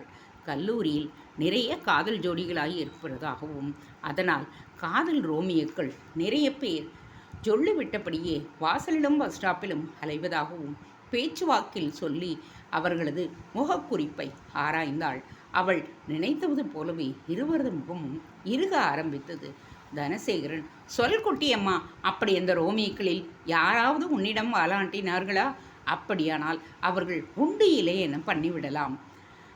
என்ன பொன்சேகரனோ அதற்கு ஒருபடி மேலேயே போய், தனா சொல்வது உண்மைதான் குட்டியம்மா. இப்பொழுது ரவுடி கேங்கை சேர்ந்த ஒருவன் நமக்கு நல்ல பழக்கம். அவனிடம் சொன்னால் கையை காலை என்ன ஆளின் தலையே எடுத்து விடுவான். எதுவும் செய்ய வேண்டுமா என்றவன் கடையில் கேக் செய்ய ஆர்டர் கொடுப்பது போல் கேட்டான். தரங்கினிதான் பதறிப்போய், ஐயையோ, அப்படியெல்லாம் ஒன்றுமில்லை. என்னிடம் யாராவது வாலாட்டுவார்களா? நீங்களே சொல்லுங்கள் என்றாள் பேச்சை திருப்பியவாறு. அதுதானே பார்த்தேன் என்றபடியே இரு உடன் பிறப்புகளும் புன்னகை புரிந்தனர். ஆனாலும் தரங்கினி விடாமல் பேச்சை இழுத்து வேறு விஷயத்திற்கு வந்தாள். அதாவது அண்ணன்கள் எனக்கு சற்று பழக்கமான கல்லூரி தோழி, அவர்கள் செய்த காரியத்தை சொல்லுகின்றேன், நீங்களே நியாயத்தை சொல்லுங்கள் என்று விவரிக்கவும் செய்தாள். அந்த தோழி ஒருவனை உயிருக்கு உயிராய் சினிமாவில் காட்டுவது போல் நேசித்தாள். அவள் வீட்டில் எதிர்ப்பு காட்டுவார்கள், இந்த சமாச்சாரங்களை எல்லாம் ஒத்துக்கொள்ள மாட்டார்கள் என்று பயம். பார்த்தாள் தோழி. யாருக்கும் தெரியாமல் கோவில் ஒன்றில் வைத்து அவனுடன் மாலை மாற்றிக்கொண்டாள். திருட்டு கல்யாணம் பண்ணி கொண்டாள். பெண் மாலையும் கழுத்துமாக போய் நின்றாள் வீட்டில். அவள் வீட்டில் என்ன செய்திருப்பார்கள்? நீங்களே சொல்லுங்களேன் என்றாள். பெரும் கேள்வியை எழுப்பி ஆவலாக அவர்களது முகத்தை பார்த்தவாறு அப்படி கூறினாள். கேட்ட இரு சகோதரர்களும் சிரித்தபடியே வேறென்ன, கோபத்தை எல்லாம் மறந்து ஆசீர்வாதம் தான் பண்ணியிருப்பார்கள், வேறு என்ன நடந்திருக்க முடியும் என்றனர் எதிர்கேள்வியுடன். அப்படியானால் தங்களுக்கு தெரியாமல் இப்படி செய்திருந்ததை மன்னித்து ஏற்றுக்கொண்டு விடுவார்களா? பிரயாசையுடன் அவள் கேட்டதற்கு மறுபடி சிரித்தார்கள். வேறு வழி என்ன இருந்தாலும் அவள் பெற்ற மகள்தானே, எவ்வளவு பாசம் வைத்திருப்பார்கள் அவள் மீது. அந்த பாசத்திற்காகவாது அவளை மன்னித்து ஏற்றுக்கொண்டுதானே ஆக வேண்டும். மறுபடியும் தரங்கிணி திருப்தி அடையவில்லை. மேலும் தெளிவு கொள்ள விரும்பியவளாக, ஆக பாசம் வைத்திருந்தால் கண்டிப்பாக மன்னித்து விடுவார்களா? அதைத்தானே நீங்கள் சொல்லி வருகிறீர்கள் அண்ணா என்றாள் ஆர்வமாக. அதேதான் குட்டியம்மா என்றபடியே கோர்ஸ் பாடினர், சிரித்தனர். உள்ளத்தில் பெரும் நிம்மதியும் உவகையும் பொங்கியவளாக நிமிர்ந்து கொண்டாள் தரங்கிணி. மறுவாரம் நரேந்திரன் அன்னிமார்களுடன் ரெஸ்டாரண்ட் ஒன்றில் கூடி விவாதித்த பொழுது தன் சம்மதத்தையும் தான் சம்மதிப்பான காரணத்தையும் விளக்கி கூறினாள். அவள் சொல்லி முடிப்பதற்குள் அன்னிமார்கள் இருவரும், பார்த்தாயா பார்த்தாயா, நாங்கள் தான் உண்மையை சொல்லி இருக்கிறோமே, உனது பாசக்கார அண்ணன்மார்கள் கண்டிப்பாக நீ செய்ய போகும் பேச்சை ஏற்றுக்கொள்வார்கள் என்று அதேபடிதான் நடந்தும் இருக்கிறது, சொல்லி இருக்கிறார்கள். இனியும் தயக்கம் வேண்டாம் தரங்கினி என்றார்கள். பக்கத்தில் இருந்த நரேந்திரனும் சட்டென அவனது கைகளை பிடித்து அழுத்தி, ரொம்பவும் புத்திசாலித்தனமாக செய்திருக்கின்றாய், அவர்களை பற்றி அவர்கள் வாயில் இருந்தே பதிலை வரவழைத்திருக்கின்றாய், கிரேட் ஜாப் தரங்கினி என்றான் பரபரத்தவாறு பாராட்டியபடியே. பின் நால்வரும் ஒரு மனதாக திட்டமிட ஆரம்பித்து மறுவாரம் வரும் சுபமுகூர்த்த நாள் ஒன்றில் கல்யாணம் நகரின் நுழைவாயிலில் இருக்கும் மலையடிவார முருகன் கோவிலில் நடத்துவது என்றும் தீர்மானித்தனர். சிம்பிளாக ஐயர் ஒருவரை வைத்து மந்திரங்கள் சொல்லி சுவாமி சந்நிதியில் மாலை மாற்றிக்கொள்வதுதான் அவர்களது பிளான். கல்யாணம் முடிந்தவுடன் வீட்டிற்கு வந்து அண்ணன்மார்களின் காலடியில் விழுதல், திகைக்க ஸ்தம்பிக்கும் அவர்களை கூட வரும் 2 அன்னிமார்களும் ஆறுதல் படுத்துதல், சமாதானப்படுத்தி ஆசீர்வாதம் செய்ய வைக்க வேண்டும். அதுதான் அவர்களது வேலை. திட்டம் போட்டு ஒவ்வொருவரும் வேலை செய்ய வேண்டியது என்னவென்று வகுத்து கொண்டனர். அன்னிகள் ஸ்லோச்சனாவும் கற்பகமும் உரத்த குரலில், நாங்களாச்சு உன் அண்ணன்களை சமாதானப்படுத்தி விடுகின்றோம் என உறுதி கொடுக்க, நடக்கப்போகும் விஷயங்களுக்கு அரை மனதுடன் தலையை ஆட்டினாள் தரங்கினி. ஆனாலும் உள்ளுக்குள் ஊரறிய கோலாகலமாக நடக்க வேண்டிய தனது திருமணம் இப்படி யாருக்கும் தெரியாமல் திருட்டுத்தனமாய் நடக்கப் போகிறது என்கின்ற பயம், ஆதங்கம் அவளுக்குள் எழாமல் இல்லை. அதற்கும் அப்படி கோலாகலமாக நடக்கலாம், ஆனால் பின் அது அவள் மனதுக்கு பிடித்தமல் நடத்தபடி முடியாமல் போய்விடுமோ, அதற்கென்ன செய்வது என்ற கேள்வியை எழுப்பிய பொழுது முந்தைய எண்ணம் காணாமல் போயிற்று. ஒரு வழியாக நால்வரும் மறுபடி கூடி பேசி கவனமாக திட்டமிட்டனர். கல்யாண முகூர்த்த நாள் நெருங்க ஆரம்பித்தது. வரப்போகும் விபரீதத்தை உணராமல் கல்யாணத்தை எதிர்கொள்ள தயாரானாள் தரங்கிணியின் முழு சம்மதத்துடன் ஒரு நல்ல நாள், நல்ல முகூர்த்தம் குறிக்கப்பட்டது. நரேந்திரனின் எல்லா விஷயங்களும் கச்சிதமாக பிளான் செய்திருந்தான். ஊருக்கு வெளியே இருக்கும் மலையடிவார முருகன் கோவிலில் அனுமதி சீட்டு ஐயர் சகிதம் தயாராக காத்திருந்தான். இனி அவள் கிளம்ப வேண்டியதுதான் பாக்கி. சஞ்சல மனதுடன் வீட்டிலிருந்து கிளம்பினாள் தரங்கிணி. அண்ணன்கள் இருவரும் காலையிலேயே சென்று விட்டனர். அன்னிகள் இருவனிடம் கண்கலங்க விடை பெற்றாள். ஸ்லோச்சனாவும் கற்பகமும் அவளுக்கு ஆறுதல் பேசி தைரியம் கொடுத்தனர்.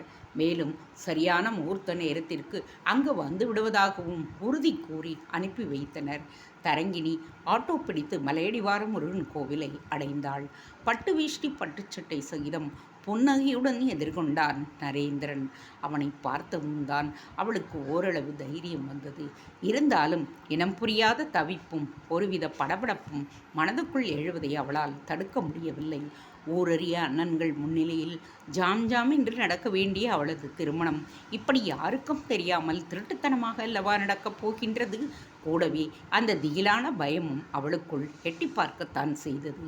நரேந்திரனும் அன்னிமார்களும் சொன்னது போல நடக்க வேண்டுமே. கல்யாணம் முடிந்து மாலையும் கையுமாய் அண்ணன்மார்கள் முன் போய் நின்றால் அவர்கள் ஏற்றுக்கொள்ள வேண்டுமே. அப்படி ஏற்றுக்கொள்வார்களா, மன்னிப்பார்களா? இதெல்லாம் நடக்கக்கூடிய விஷயங்கள் தானா? கேள்வி மேல் கேள்வி வரிசையாக எழுந்து அவளை இம்சிக்க ஆரம்பித்தது. அதற்கு மேல் அவளால் எல்லாம் சிந்திக்கவோ கவலைப்படவோ நேரமில்லை. யாரோ அவளை அவசரப்படுத்தினர். யாரோ அவளை ரூம் ஒன்றிற்கு கூட்டி போயினர். விதவிதமாக அலங்கரித்தனர். அடுத்த சில நிமிடங்களில் அவள் மணப்பெண்ணாக நரேந்திரனின் பக்கத்தில் உட்காரவும் வைக்கப்பட்டாள். அவளுக்குத்தான் பதைப்பும் பதட்டமும் இருந்ததே தவிர நரேந்திரன் எந்தவித சலனமும் இல்லாமல் அமைதியாகவே உட்கார்ந்திருந்தான். மணமேடையில் உட்கார்ந்த தரங்கிணியின் கண்கள் அடிக்கடி வாயில்புறம் பார்த்து இன்னும் அன்னிமார்கள் வரவில்லையே என்று நாலாபுறமும் மேய்ந்தது. நேரம் விரைந்து கொண்டிருந்தது. இதோ முகூர்த்த நேரமும் நெருங்கிவிட்டது. இன்னும் அன்னிமார்கள் வந்தபாடில்லை. வேறு வழி இல்லாமல் தவித்தாள் தரங்கிணி. கொஞ்ச நேரத்தில் கல்யாண கெட்டி மேளமும் நடந்த ஒலி அவள் காதுகளில் ஒலிக்க தாலியை கட்டி 3 முடிச்சு போட்டான் நரேந்திரன். ஐயோ, கடைசி வரை அன்னிகள் வரவில்லையே என தவித்து போனாள் அவள். அப்படியே நண்பர்களின் ஆசீர்வாதங்களை வாங்கி மாலையும் கழுத்துமாக இருவரும் கோவிலின் முன்பு வந்தனர். வந்தவர்கள் அப்படியே அதிர்ந்து நின்றனர். எதிரே விஷயத்தை கேள்விப்பட்டு படபடப்புடன் வந்து நிற்கும் அண்ணன்கள் தனசேகரனும் பொன்சேகரனும், அவர்களுக்கு பின் அன்னிமார்கள் ஸ்லோச்சனாவும் கற்பகமும். தரங்கிணிக்கு நிமிர்ந்து அண்ணன்களின் முகத்தை பார்க்க முடியவில்லை. கடைசியில் அவளே ஒரு காரியம் பண்ணிவிட்டாள். எப்படி கரியை பூசிவிட்டாள். திருட்டு கல்யாணம், பச்சை துரோகமல்லவா? அவள் மனதுக்குள் பதைபதைப்பாய் இருக்க இருவரும் முன்வந்து, பச்சை துரோகி, என்ன ஒரு காரியம் பண்ணிவிட்டாய் என அடக்க முடியாத வசைவுகளுடன் ஆரம்பித்து விட்டனர். காதுகள் செவிடாக்கி போனது போல் உணர்ந்தாள் தரங்கிணி. அவளுக்கு மூச்சை நின்றுவிடும் போல் இருந்தது. பூமி அப்படியே பிளந்து தன்னை விழுங்கிவிடக்கூடாதா என்று இருந்தது. எது நடக்கக்கூடாது என்று நினைத்தாளோ அது நடந்தே விட்டது.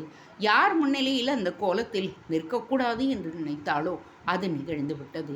நரேந்திரனும் அவளும் மாலையும் கழுத்துமாக கண்கொள்ளா காட்சி. அதுவும் 2 அண்ணன்மார்கள் முன்னிலையில். அவளுடைய முகம் குன்றி கூனி குறுகி உடம்பு நடுங்க துடிக்கும் முதல்களுடன் சிவந்த தனது முகத்தை எங்கே கொண்டு போய் வைப்பது என புரியாமல் தவித்தாள். ஐயோ, இப்படி நடந்து விட்டதே! கல்யாணம் தெரியாமல் செய்து நாமே போய் அவர்கள் முன் நிற்பதற்கு முன் அண்ணன்மார்களே நேரில் வந்து விட்டார்களே! எப்படி வந்தார்கள்? யார் சொன்னார்கள்? அவர்களுக்கு இந்த விஷயம் கொஞ்சமும் தெரிய வாய்ப்பு இல்லையே. அந்த நேரத்திலும் தரங்கிணிக்கு திகைப்பாக கேள்விகள் எழுந்தாலும் அதற்கு இதுவா நேரம் என தன் எண்ணத்தை அடக்கி கொண்டாள். குனிந்தால் மட்டும் போதுமா? தப்பிவிட முடியுமா? சூரியனைப் போல் தகதகவென சுட்டரிக்கும் பார்வையால் 2 அண்ணன்களும் தொலைத்தெடுக்கிறார்களே, எப்படி அதை தாங்குவது? ஆனாலும் வேறு வழி. முகத்தை எவ்வளவு நேரம்தான் குனிய வைத்து கொண்டே இருக்க முடியும்? மெல்ல நிமிர்ந்தாள். தலை நிமிர்ந்தாலும் விழிகள் தரை தாழவே பார்வையை உயர்த்தினாள். 2 அண்ணன்களும் அவள் கழுத்தில் புதிய தாய் தொங்கும் தாலி சரட்டையும் நரேந்திரனையும் மாறி மாறி பார்த்து கொண்டிருந்தன. சரி, நரேந்திரன் என்ன செய்கிறான்? எப்படி இதை சமாளிக்கப் போகிறான் என பக்கவாட்டில் அவனை பார்த்தவளுக்கு அதிர்ச்சி. நரேந்திரன் எந்தவித பாதிப்பும் இல்லாதது போல அசால்ட்டாய் முகத்தை வைத்துக்கொண்டு அண்ணன்மார்களை பார்த்து பயப்படாத ஒரு இழிப்பு வேறு இழித்து கொண்டிருந்தான். என்னாயிற்று இவனுக்கு? எவ்வளவு கோபமாய் கடித்து குதறிவிடுவது போல் முறைக்கிறார்கள். இவன் ஒன்றுமே உணராதது போல் இழித்து கொண்டல்லவா இருக்கின்றான். ஒருவேளை நடந்த அதிர்ச்சியில் புத்தி பதிலித்து விட்டதோ இவனுக்கு? தரங்கிணி திகைத்து பார்க்க நரேந்திரன் அவள் பார்ப்பதை உணர்த்து அவள் பக்கமாக திரும்பி, ஒன்றும் பயப்பட தேவையில்லை தரங்கிணி, கழுத்தில்தான் தாலி கட்டி ஆகிவிட்டதே, கவலையை விடு என்றான் கொஞ்சம் உரத்த குரலில். அண்ணன்மார்களின் காதில் படும்படி மேலும் திகைத்து தவித்தாள் தரங்கிணி. அட, இவன் எல்லாவற்றையும் பார்த்து புரிந்துதான் பேசுகின்றான். ஆனால் என்ன, எரிகின்ற நெருப்பில் எண்ணெயை ஊற்றுவது போல்லவா அலட்சியமாக சிரித்து பயப்படாதே, தாலி கட்டியாயிற்று என உறக்கச் சொல்லிக் கொள்கிறானே. அண்ணன்கள் காதில் விழும் இந்த பேச்சு அவர்கள் எப்படி கொதிப்படைய செய்யும்? அதை உணராமல் முட்டாள் மாதிரி இப்படி உளறுகின்றானே இந்த நரேந்திரன். அவள் திகைத்து செய்வதறியாமல் தவிக்க அவளை மேலும் அதிர்ச்சிக்கு உள்ளாக்கும்படியாக முறைத்த அண்ணன்மார்கள் இருவரும் அவள் பக்கத்தில் வந்தனர். கொள்ளிக்கட்டை போல் ஜொலித்த அவர்களது கருவிழிகளின் சக்தியை தாங்காமல் குனியப்போன அவளை அவர்களது கடுமையான வார்த்தைகள் நிமிர வைத்தது. முட்டாள், போயும் போயும் இவனையா திருட்டு கல்யாணம் பண்ணியிருக்கிறாய்? உன் அறிவு எங்கே போயிற்று? கோபமாக அவர்கள் கேட்ட கேள்வி அப்படியே அவளுடைய காதுகளில் விழுந்து மூளையில் உரைத்தது. என்ன சொன்னார்கள்? போயும் போயும் இவனையா? அப்படியானால் இவர்களுக்கு நரேந்திரனை தெரியுமா? முன்பே இவர்களுக்கு பழக்கம் பரிச்சயம் உண்டா? அவள் மறுபடியும் திகைக்க அவர்களே நேரடியாக அவள் கண்களை துளைப்பது போல் பார்த்து, ஆனாலும் என்ன ஒரு நெஞ்செழுத்தம், எவ்வளவு அன்பு பாசம் காட்டி உன்னை சீராட்டி குழந்தை போல் வளர்த்தோம், எல்லாவற்றையும் இந்த ஒரு இழிவான காரியம் மூலம் சிதைத்து விட்டாயே, வடிகட்டிய முட்டாள் நீ என காரி உமிழாத குறையாய் வார்த்தைகளை உதிர்த்தனர். என்ன செய்ய, என்ன நடந்தாலும் இனி தாங்கித்தான் ஆக வேண்டும், என்ன சொன்னாலும் கேட்டுத்தான் ஆக வேண்டும். ஒரு 5-10 நிமிட மாற்றத்தில் அவள் போட்ட கணக்கெல்லாம் மாறிவிட்டதே. மாலையும் கழுத்துமாக எதிரில் போய் நின்று காலில் விழுந்து கெஞ்சி விடலாம் என்று பார்த்தால் அவர்களே எதிரில் வந்து கையும் களவுமாய் பிடிப்பது போல் அவளை பிடித்து விட்டார்களே. இனி அவள் கெஞ்சவும் முடியாது, நியாயம் பேசவும் முடியாது. பலிகடா போல் வகையாக மாட்டிக்கொண்டாள் அவள். ஆனால் எதனால் இப்படி நிகழ்ந்தது? இவர்கள் விஷயம் தெரிந்து வர வாய்ப்பே இல்லையே. யார் சொன்னார்கள்? இவர்களை விட்டு விடுவோம், முன்பே வர வேண்டிய அன்னிமார்கள் ஏன் வரவில்லை? ஒருவேளை அன்னிமார்கள் வெளியே எங்கும் செல்ல விடாமல் அண்ணன்மார்கள் அவர்களை தடுத்து விட்டார்களோ? அப்படியானாலும் ஏதாவது சாக்குப்போக்கு சொல்லி கிளம்பி வந்து விடுவார்களே. பின் எப்படி நடந்தது இது? திகைத்தவளாக தரங்கினி அன்னிமார்களை உற்று பார்க்க அவர்களும் முகத்தில் எந்தவித சலனமும் இல்லாமல் அவளையே பார்த்து கொண்டிருந்தனர். எந்த ஒரு ஜாடையோ கண்ணசைப்போ அவர்கள் ஆதரவாக கொடுக்காதது தரங்கினியை ஆச்சரியப்படுத்தவை செய்தது. ஒருவேளை அண்ணன்கள் தங்கள் நிலையை வெளிக்காட்ட தயங்குகின்றார்களோ என நினைத்தாள் அவள். அவள் நினைத்தது போலவே அவர்களும் பக்கத்தில் வந்து, என்ன காரியம் செய்து விட்டாய் தரங்கினி? உன் அண்ணன்களின் மீது எவ்வளவு பாசம் வைத்திருக்கிறார்கள் உன்னிடம், எல்லாவற்றையும் பாழ்படுத்தி விட்டாயே, அது எவ்வளவு பெரிய அவமானம், தலைக்குனிவு அவர்களுக்கு ஏற்படும் என்று கொஞ்சமாவது நீ யோசித்து பார்த்தாயா என அதட்டுவது போல பேசி தரங்கினி முதலில் திடுக்கிட்டாலும் பின் அண்ணன்மார்கள் முன்னால் அப்படி பேசுகிறார்கள் என்பது புரிந்து கொண்டாள். ஆனால் அவளால் மேலும் எதையும் நிமிர்ந்து பார்க்க முடியவில்லை. வசவுகளாக விழும் வார்த்தைகளை காதால் கேட்கவும் முடியவில்லை. அப்படியே பேசாமடந்தையாய் திடீரென கற்சிலை ஆகிவிட்டது போலவே நின்று விட்டாள். பல்லை கடித்து கொண்டு குனிந்தவள் அவர்கள் ஆத்திரம் தீர திட்டி தீர்த்துவிட்டு போகும் வரை நிமிரவே இல்லை. கல்யாணம் முடிந்து அன்றிரவு இவ்வளவு பயங்கரமானதாக இருக்கக்கூடும் என தரங்கினி எதிர்பார்க்கவில்லை. ரொம்பவும் அதிர்ந்து விடாமல் நான் சொல்வதை அமைதியாக நீ கேட்க வேண்டும் என்று நரேந்திரன் ஆரம்பித்த பொழுது அவன் ஏதோ விளையாடுகிறான் என்று நினைத்தவள் அவன் சொன்னதை கேட்டு அதிர்ந்தே போய்விட்டாள். உன் அன்னிமார்கள் கல்யாண மண்டபத்தில் அப்படி நடந்து கொண்டது உனக்கு அதிர்ச்சியாக இருந்திருக்குமே, ஏனென்று யோசித்தாயா என்றான். அவள் அதற்கு பெரிதும் வியப்பு காட்டாமல், நானும் யோசித்தேன். அது அண்ணன்மார்கள் முன் இருவரும் அப்படி தெரியாதது போல் காட்டிக்கொண்டு அப்படி பேசினார்கள் என்பதுதான் என்னுடைய யூகம். உன் யூகம் தவறு. அவர்கள் நிஜமாகவே பேசினார்கள். தங்களது உண்மையான எரிச்சலை உன்மீது காட்டினார்கள். அவள் புரியாமல் திகைத்து நிற்க அவள் மைவிழி கண்களுக்கு நேராக கொடுக்கிட்டவன், அது இருக்கட்டும், உன் அண்ணன்மார்கள் அப்படி திடும் என்று எப்படி அங்கு வந்து சேர்ந்தார்கள், அதுவும் நம் கல்யாணம் முடிந்த அடுத்த சில நிமிடங்களிலேயே என்று பதைப்பதைப்புடன் வந்தார்களே, அதை கவனித்தாயா? யார் அவர்களுக்கு விஷயத்தை சொன்னார்கள் என்று யோசித்தாயா? அவன் கேட்டதும் அவளுக்கு அப்பொழுதுதான் சுரீரென்று உரைத்தது. ஆம், அவள் அப்படி யோசிக்கவே இல்லையே. எப்படி எப்படி வந்தார்கள்? தெரிந்திருக்க வாய்ப்பில்லையே. யார் சொன்னார்கள்? அவள் வியப்பாக யோசித்தாள். மறு நிமிடம் மின்னல் வெட்டி இடி ஒன்று தாக்கியது. நான் தான் சொன்னேனே, போனில் தகவலை சொல்லி அவர்களிடம் வரச் சொல்லியதே நான் தான் என்றான் நரேன் அமைதியாக. அவள் அதிர்ச்சியில் எழுந்து விட்டாள். ஒருவேளை தன் காதுகளில் மாற்றி விழுந்து விட்டதோ என்பது போல அவனை பார்க்க, என்ன பார்க்கின்றாய்? நானேதான் ஃபோன் செய்து அவர்களை வரவழைத்தேன் என்றான் ஆணித்தரமான குரலில். கைகளை இறுக்கமாக கட்டிக்கொண்டே அப்படி கூறினான். அவளால் இன்னமும் நம்ப முடியவில்லை. நரேன், நீங்களா என்றாள் அதிர்ச்சி விலகாமலேயே. உண்மையை சொல்லட்டுமா என்றான் அவன் மறுபடியும். உண்மையா? என்ன அது? நீ நினைப்பது போல் நான் உன் வாழ்க்கையில் வந்த கதாநாயகன் இல்லை, வில்லன் என்றான். வில்லனா? ஆம், அதேதான். உன்னை காதலித்து ரகசிய கல்யாணம் பண்ண ஏற்பாடு செய்தது. பின் கல்யாணம் முடிந்ததும் உன் அண்ணன்களை வரவழைத்தது எல்லாமே பிளான் தான். நான் போட்டு வைத்திருந்த திட்டம்தான். ஆனால் இதுவெல்லாம் எதற்காக தெரியுமா? அவன் நிறுத்தினான். ஜீவன் இல்லாதவள் போல் அவள் குரல் ஒலித்தது. எதற்காக? உன் 2 அன்னிமார்கள் முகத்தில் கரியை, அண்ணன்மார்கள் முகத்திலும் கரியை பூசத்தான். அவர்களை பெரிதும் அவமானப்படுத்தி மன உளைச்சலுக்கு ஆளாக்க. அதுதான் நான் போட்ட திட்டம். அது இப்பொழுது வெற்றிகரமாக நடந்துவிட்டது. அவள் முழுவதும் புரிந்து கொள்ள முடியாமல் விழிக்கத்தான் செய்தாள். அவன் குறுக்கும் நெடுக்குமாக நடந்தவன் சட்டென்று நின்று நிதானமாக அவளை பார்த்தான். உனக்கு இப்படி சொன்னால் புரியாதுதான், விளக்கமாகவே சொல்லுகிறேன் என்றபடி நரேந்திரன் பேச ஆரம்பித்தான்.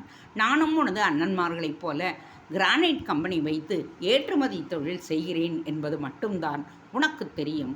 ஆனால் என் கம்பெனி உனது அண்ணன்மார்கள் இருவரும் இந்த தொழிலுக்கு வரும் முன்பே என் தந்தையாரால் தொடங்கப்பட்டது. சொல்லப்போனால் தனது கடும் உழைப்பால் முன்னேறி இந்த கிரானைட் பிசினஸில் கொடிகட்டி பறந்தவர் என்னுடைய தந்தை. ஆனால் கிரானைட் பிசினஸில் நாங்கள் தான் நம்பர் 1 கம்பெனியாக இருந்து வந்தோம். உனது அண்ணன்மார்கள் இந்த தொழிலில் நுழைய ஆரம்பித்ததும் பெரும் சரிவு ஏற்பட ஆரம்பித்தது எங்களுக்கு. உன்னுடைய அண்ணன்மார்கள் பிசினஸில் எப்படியாவது ஜெயித்தாக வேண்டும் என்பதற்காக எத்தனையோ குறுக்கு வழிகளை கையாண்டனர். அரசு அதிகாரிகள் சில பேரை லஞ்ச பணம் மூலம் கையில் போட்டுக்கொண்டு எங்களுக்கு நியாயப்படி வர வேண்டிய அரசாங்க கான்ட்ராக்டுகளை எல்லாம் தங்களுக்காகவே எடுத்துக்கொண்டனர். போதாக்குறைக்கு எங்களது கம்பெனியின் முக்கியமான ஊழியர்கள் சில பேருக்கு பண ஆசையை காட்டி எங்கள் தொழில் முறைகளை உளவும் பார்த்தனர். நாங்கள் அப்ளை செய்யும் டெண்டர்களின் விலை விகிதத்தை முன்பே தெரிந்து கொண்டு கூடுதல் விலைக்கு அவர்கள் அப்ளை செய்தனர். முக்கியமாக டெண்டர்களை எங்களுக்கு கிடைக்க விடாமல் செய்தனர். இப்படி பல குறுக்கு வழியில் தில்லுமுள்ளு வழிகளினால் எங்களது கம்பெனியின் வியாபாரம் பெரிதும் பாதிக்கப்பட்டு விட்டது. முக்கியமான ஆர்டர்கள் எல்லாம் எட்டித்தரும் கான்ட்ராக்டர்கள் ஒவ்வொன்றாக இழக்கத் தொடங்கினோம் நாங்கள். என் தந்தை நடப்பதைக் கண்டு மிகுந்த மன உளைச்சலுக்கு உள்ளாகினார். தான் கட்டிக்காத்த கம்பெனி இப்படி திடீரென்று சரிய ஆரம்பித்ததை அவரால் கொஞ்சமும் தாங்கிக் கொள்ள முடியவில்லை. இதனால் பெரும் வேதனைக்கு உள்ளானவர் அந்த கவலையிலேயே உடல்நலம் பாதிக்கப்பட்டு ஒரு நாள் தாங்க முடியாமல் நெஞ்சு வலி வந்து அதுவும் ஹார்ட் அட்டாக்கில் முடிந்து 3 மாதங்களுக்கு முன் இறந்தும் போய்விட்டார். முகம் இறுக சொல்லிய நரேந்திரன் கனத்த குரலுடன் அப்படியே நிறுத்தினான். ஓரிரு நிமிடங்கள் கண்களை மூடி அமைதியாக இருந்துவிட்டு அதிர்ச்சியில் உறைந்து கொண்டிருந்தவளை ஓரக்கண்ணால் பார்த்தவாறே மேலும் தொடர ஆரம்பித்தான். நானும் என் தந்தைக்கு உதவியாகத்தான் கிரானைட் பிசினஸை கவனித்து கொண்டிருந்தேன். ஆனால் திடீரென ஏற்பட்ட அவரதுடைய மறைவு எனக்கு வெகுவாக ஸ்தம்பிக்க வைத்து விட்டது. இடிந்து போனேன் என்று சொல்லுவார்களே, அப்படி ஒரு நிலைக்குத்தான் நான் போய்விட்டேன். கொஞ்ச நாட்கள் அப்படியே அதிர்ச்சியில் பிரமை பிடித்தவன் போல் இருந்த நான் மெல்ல சுதாரித்தேன். கடுமையாக உழைத்து கம்பெனியின் நிலைமையை ஓரளவுக்கு சீராக்கினேன். ஆனாலும் உனது அண்ணன்மார்களின் தகிடதத்தங்களால் குறுக்கு வழிகளால் என் கம்பெனியை முதல் தரமாக நம்பர் 1 கம்பெனியாக ஆக்குவது சிரமமாக இருந்தது. அப்பொழுதுதான் என்ன செய்வது என்று யோசித்து அலைந்து கொண்டிருந்தேன். தற்செயலாய் ஒரு பார்ட்டியில் உன் அண்ணன்களோடு உன்னை பார்த்தேன். என்னுடைய மனம் குஷியாகிவிட்டது. அன்றே என் மனதில் திட்டம் ஒன்று உருவாக ஆரம்பித்தது. அப்படியே 2-3 நாட்கள் உன்னை பின்தொடர்ந்தேன். உன்னை பற்றிய விஷயங்களை கிரகிக்க முயன்றேன். அப்பொழுதுதான் அந்த ஆச்சரியம் நடந்தது. பழம் நழுவி பாலில் விழுந்தது போல ஆச்சரியம். என்னால் நம்பவே முடியவில்லை. ஆனால் அது நடந்தது. அவன் நிறுத்த முகத்தில் எரிச்சல் பரவ கேட்டவ். என்ன அது? உன் அருமையான அண்ணிகளின் சந்திப்பு, அவர்களின் நட்பு. என்ன சொல்லுகிறீர்கள் என்றாள் அவள் பலமான அதிர்ச்சியுடன். அதிராமல் சிரித்தான் நரேந்திரன். ரொம்பவும் அதிர்ச்சி காட்டாதே. இதைவிட அதிர்ச்சிகளை இன்னும் நிறைய சொல்வதற்கு வைத்திருக்கிறேன் என்றவன் அதே விஷம புன்னகையுடன், விஷயம் என்னவென்றால், நான் உன்னை பின்தொடர்ந்து உன்னையே வைத்து கண் பாராமல் பார்த்து அலைந்ததே என என் நடவடிக்கைகள் எல்லாவற்றையும் அவர்களும் உன் கூட வரும் அன்னிமார்களும் கவனித்திருக்கிறார்கள். நான் உன் பின்னால் சுற்றும் விடலை ரோமியோவாக உன் காதலுக்காக அலைவதாக என்னை நினைத்து கொண்டு விட்டனர். நரேந்திரன் வேண்டுமென்றே இங்கு நிறுத்தினான். திரும்பி அவளுடைய முகத்தை உற்று பார்த்தான். அதனால் என்ன ஆயிற்று என்றாள். அவள் கொண்டிருந்த எரிச்சலை சற்றும் குறைக்காமலேயே, நரேந்திரன் மறுபடி விஷம புன்னகையை பரவிட்டு அதனால் வேறு ஒன்றுமில்லை. அவர்களது சதி திட்டத்திற்கு உன்னை பழிவாங்கும் படலத்திற்கு என்னை உபயோகித்துக் கொள்ள முடிவு செய்தனர். நரேந்திரனின் வார்த்தைகள் மறுபடியும் இடியாக அவளுக்குள் இறங்கியது. அதிர்ந்தாள் அவள். தரங்கினி அதிரத்தான் செய்தாள். அவளால் கொஞ்சமும் ஜீரணிக்க முடியவில்லை. நரேந்திரன் கடைசியில் அவளது அன்னிமார்களை நோக்கி கை காட்டி விட்டான். அவனது எல்லா சதி திட்டத்திற்கும் உடந்தையாக மூல காரணமாக இருந்தது அவளது அன்னிமார்கள் ஸ்லோஜனாவும் கற்பகமும் தான். நம்ப முடிகின்றதா? ஆனால் உண்மை போல் சொல்கின்றானே இவன். அவளுக்கு முன்பே கல்யாணத்தின் போது மனதை நெருடிய ஒரு விஷயம் ஞாபகத்திற்கு வந்தது. அவள் நரேந்திரனின் அன்னிமார்கள் எல்லோரும் கூடி சேர்ந்து பேசி திட்டம்படி கல்யாணம் கோவிலில் நடக்கும் பொழுது அன்னிமார்கள் வந்திருக்க வேண்டுமே, ஆனால் அவர்கள் அப்படி வரவில்லையே. அண்ணனுக்கு பதிலாக முன்னின்று நடத்துவதாக சொன்னவர்கள் அப்படி வராமல் இருந்தது ஏன்? அதற்கான சரியான காரணத்தையும் அவர்கள் சொல்லவில்லையே. ஒருவேளை நரேந்திரன் சொல்வது போல் அண்ணன்மார்கள் மனதில் விபரீதமான விஷயங்கள் ஏற்பட்டிருக்குமோ? இரண்டு அண்ணன்கள் நம்மீது வைத்த அளவு கடந்த அபரிதமான பாசத்தை வேறு விதமாக பொருத்தமாக நிறுத்து விட்டார்களா? தரங்கினி யோசித்தவள் முன்பு அன்னிமார்கள் தன் மீது அண்ணன்களாக காட்டும் இந்த பாசத்திற்கு ஒரு தருணத்தையும் நினைத்து பார்த்தாள். ஆக 2 மாதங்களுக்கு முன் நடந்த விஷயம் அவளுக்கு நினைவுக்கு வந்தது. அன்று ஞாயிற்றுக்கிழமை விடுமுறை. சினிமாவுக்கு போகும் என எல்லோரும் கிளம்பினர். புதுப்படம் என்றாலும் தனசேகரன் முன்பே செய்திருந்ததால் பிரச்சனை இல்லாமல் தேட்டருக்குள் நுழைந்தனர். வீட்டில் எப்பொழுதுமே அடைந்து கிடந்த அன்னிகளுக்கு அன்று ஒரே குஷியாக தேட்டருக்குள் மகிழ்ச்சி பொங்க அனைவரும் நுழைந்தனர். தியேட்டரில் நுழைந்து இருக்கைகள் உட்கார போன போது தரங்கினி அண்ணன்மார்கள் ஜோடியார் உட்காரட்டும் என்று ஓரமாக இருக்கை ஒன்றை தேர்ந்தெடுத்து உட்காரப்போக சட்டென அவள் கையை பிடித்த அண்ணன்கள் அவளை வற்புறுத்தி தங்களுக்கு நடுவில் இருக்கையில் உட்கார வைத்து கொண்டனர். அதோடு மட்டுமின்றி படம் ஆரம்பிப்பதற்கு முன் இருந்து படம் முடியும் வரை அவளிடம்தான் சிரித்து சிரித்து கேலியும் கிண்டலுமாக ஒரே பேச்சு. ஒரு ஒப்புக்கு கூட தங்களின் மறுபுறம் உட்கார்ந்திருந்த மனைவிகளின் பக்கம் திரும்பவில்லை. அவர்களிடம் ஒரு பேச்சும் பேசவும் இல்லை. அதனால் அன்னிமார்கள் இருவரும் களையிலிருந்து இடுத்தபடி போல் உசியாமல் உட்கார்ந்திருப்பதை பார்த்த தரங்கினிக்கு ரொம்பவும் கஷ்டமாக பரிதாபமாக தோன்றியது. அதனால் ஐயோ, அவர்களிடமும் ஏதாவது பேசுங்கள் அண்ணா, அவர்களுக்கு இல்லையெனில் போரடித்து விடும் என்றெல்லாம் சொல்லியும் பார்த்தாள். அண்ணன்களோ அசால்ட்டாக அந்த கழுதைகளை விடு, அவர்கள் பாட்டுக்கு எங்கேயாவது பராக்கு பார்த்து கொண்டு நேரத்தை போக்கிவிடுவார்கள் என்று சொல்லி அன்னிமார்களை மேலும் எரிச்சலாக்கினர். ஐயோ, இவர்களை திருத்த முடியாது, புது இடத்தில் இப்படியா நடந்து கொள்வது என மனம் பதித்த தரங்கினி அன்று செய்வதறியாமல் தவிக்கச் செய்தாள். அன்று சினிமா முடிந்து வெடி திரும்பியதும் அண்ணன்மார்களின் கைகளை பிடித்து கொண்டு நடந்ததற்கு மன்னித்து விடுங்கள் என்று அன்னிகளிடம் கெஞ்சலாக வருத்தமும் தெரிவிக்க டக்கென்று கோபமாய் அவளது கைகளை உதறினர் இருவரும். அம்மானியம்மா, நல்ல பாசம் வைத்தீர்கள். பாசக்கார அண்ணனும் பாசமலர் தங்கையுமாக இடையில் நாங்கள் எதற்கு இடைஞ்சலாய்? இனி சினிமாவுக்கு போக வேண்டும் என்றால் எங்களை கூப்பிடாதீர்கள். பாசக்கார நீங்கள் இருவரும் மட்டும் போய் வாருங்கள்.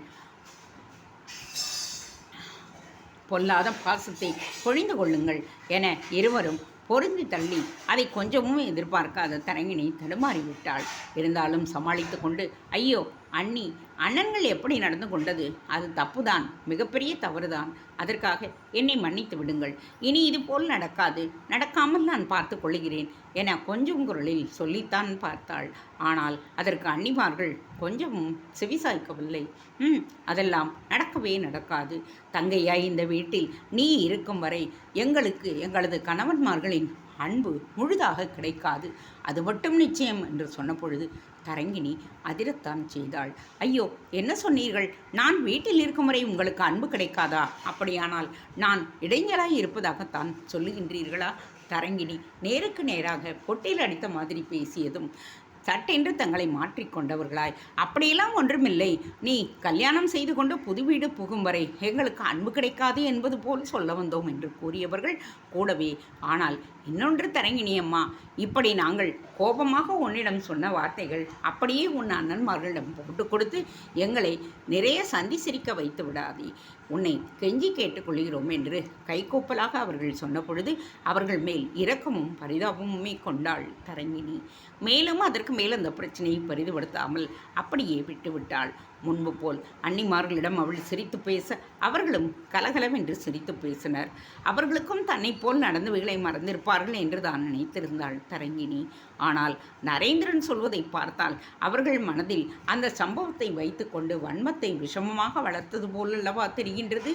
தரங்கிணி திகைப்பு மேலிட நரேந்திரன் மேலும் மேலும் அதிர்ச்சிகளை சொன்னான். அவளால் கொஞ்சமும் நம்ப முடியவில்லை. அவள் அன்னிகள் ஸ்லோச்சனாவிற்கும் கற்பகத்திற்கும் அவளை சுத்தமாக பிடிக்காதாம். உள்ளுக்குள் அவர்கள் இருவரும் பயங்கர வெறுப்பு கொண்டிருந்தனராம்.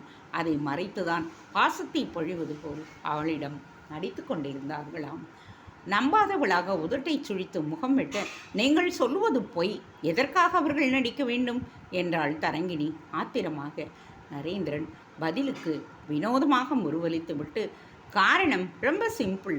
உனது இரு அண்ணன்களும் உன்னை தலையில் தூக்கி வைக்காத குறையாக உன் மீது அம்பு காட்டி கதிங்கெடுத்தோம் ஆட்டம் போடுவார்கள். அதுதான். கட்டிய மனைவி அன்பிற்காக ஏங்கிக் கொண்டிருக்க இன்னமும் தங்கச்சி, அதாவது செல்ல குட்டியம்மா என உன்னையே பிடித்து கொண்டிருந்தால் அவர்களால் அதை எப்படி சகித்து கொள்ள முடியும்?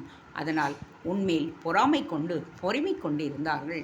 எப்படியாவது உனக்கும் உன் அண்ணன்களுக்கும் இடையே பகையை மூட்டி பிரிவை உண்டாக்க வேண்டும் என்று வழி தேடி கொண்டிருந்த நிலையில்தான் என்னை பார்த்தார்கள். என் நோக்கத்தை அறிந்து கொண்டார்கள்.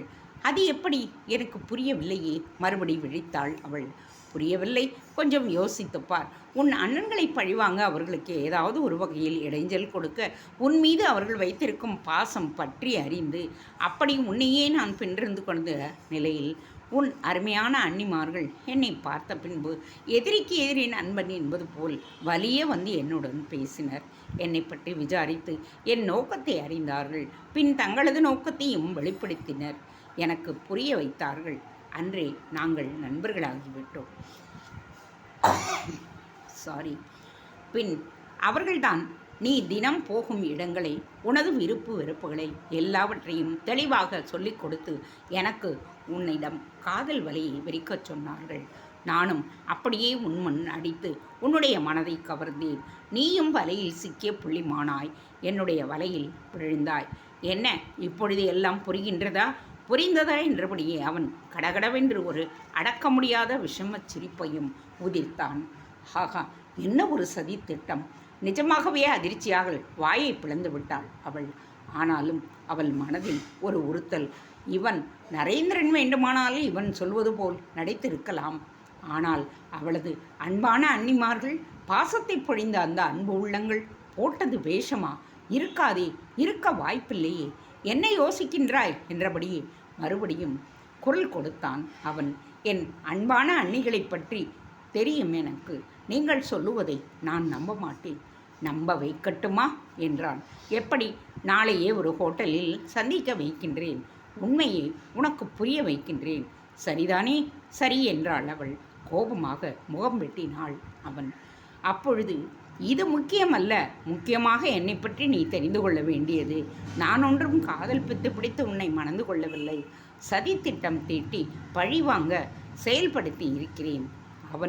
அவள் அப்பொழுது குறுக்கிட்டாள். அதாவது என் அண்ணன்களை பழிவாங்க. அப்படித்தான். அவள் திடீரென்று சிரிக்க ஆரம்பித்தாள். என்ன சிரிக்கின்றாய்? உங்கள் திட்டத்தை பற்றி நினைத்தேன், சிரிப்பு வந்து விட்டது. வடிகட்டிய முட்டாள்தனம் இது. என்ன உளறுகின்றாய்? உளரவில்லை. ஒரு விஷயத்தை யோசித்து பாருங்கள். என்னதான் என் மீது அபரிமிதமான அன்பு பாசத்தை அண்ணன்மார்கள் கொட்டிக்கொண்டே இருந்தாலும் அவர்களுக்கு தெரியாமல் எப்பொழுது நான் திருட்டு கல்யாணம் செய்தேனோ அந்த நொடியே என் மீது இருந்த அன்பு போய் வெறுப்புடன் என்னை தங்களது மனதை விட்டு தூக்கி எறிந்திருப்பார்கள். அப்படி என் மீது வெறுப்பு வந்துவிட்ட பிறகு என்னை கல்யாணம் செய்வதன் மூலம் அவர்களை எப்படி பழிவாங்குவது போல ஆகும் உங்களுக்கு? அவள் கேள்வியை கேட்டு ஓரிரு நிமிடங்கள் திகைத்தான் செய்தான் நரேந்திரன். பின் தலையை மெல்ல ஆட்டியபடி, ஆனால் நான் என் பழிவாங்கும் படலத்தை இன்னும் முழுமையாக ஆரம்பிக்கவே இல்லையே என்றான் விட்டேற்றியாக. அவள் இந்த முறை திகைத்தாள். கண்களை அகல விரித்து பார்வையாலேயே முறைத்தாள். இனிதான் அவை ஆரம்பம் என்றவன் அலட்சியமாக, அதற்கான முதல் படி உன்னை நான் மனைவியாக ஒருபோதும் ஏற்றுக்கொள்ளப் போவதில்லை. பெயருக்குத்தான் நீ என் மனைவி என்றான். அவன் முடிப்பதற்கும் அவளும் சிரித்தாள். நானும் அப்படித்தான் என்று இவ்வளவு எதிர்த்திட்டம் தீட்டி என்னை மறந்தீர்களே, அதனாலே அந்த ஒரு காரணத்தினாலே நானும் உங்களை ஒருபோதும் கணவராக ஏற்றுக்கொள்ளப் போவதில்லை. பெயருக்குத்தான் நீங்களும் எனக்கு கணவர் என்றாள். பதிலடியாக அவன் கைகளை தட்டிச் சிரித்தவன், ஒன்றை மட்டும் புரிந்து கொள், என்ன இருந்தாலும் வெற்றி பெற்றது நான் நினைத்தது போலவே திருட்டு கல்யாணம் செய்து அவப்பெயரை உண்டாக்கி உன் அண்ணன்களை உன்னிடமிருந்து பிரித்து விட்டேன். இனி முகத்தில் கரியை பூசி உன்னை அவர்கள் ஒருபோதும் ஏற்றுக்கொள்ளப் போவதில்லை என்றான். எகத்தாளமாக அவளுள்ளும் வீராப்பு கூடியது. ஏன் முடியாது? அவர்கள் மனம் மாறி உண்மையிலேயே என்னை ஏற்றுக்கொண்டு விட்டாள் என்றாள் பிரயாசையாக. ஒருபோதும் அப்படி நடக்காது. கைத்தட்டி வேகமாக ஆட்டி எரிச்சல் படுத்தினான் அவன். நடந்தால் என் அண்ணன்கள் பழைய பாசத்துடன் என்னை ஏற்றுக்கொண்டாள் என்ன செய்வீர்களாம்? டக்கென்று அவள் கேட்டதற்கு பதிலளிக்க முடியாமல் ஒரு நிமிடம் திகைத்தவன் மறுவினாடியே திரும்பி அவளை நேருக்கு நேராக பார்த்தான். அப்படி அவர்கள் ஏற்றுக்கொண்டால் நானும் எனது தோல்வியை ஒப்பிக்கொண்டு உன்னை மனைவியாக ஏற்றுக்கொள்ளுகின்றேன் என்றான் இறுக்கத்தோடு. அன்று அத்தோடு நில்லாமல் நரேந்திரன் தான் செய்திருக்கும் நிறைய ஏற்பாடுகளையும் விளக்கினான். தேங்க்ஸ் ஃபார் வாட்சிங். Please subscribe.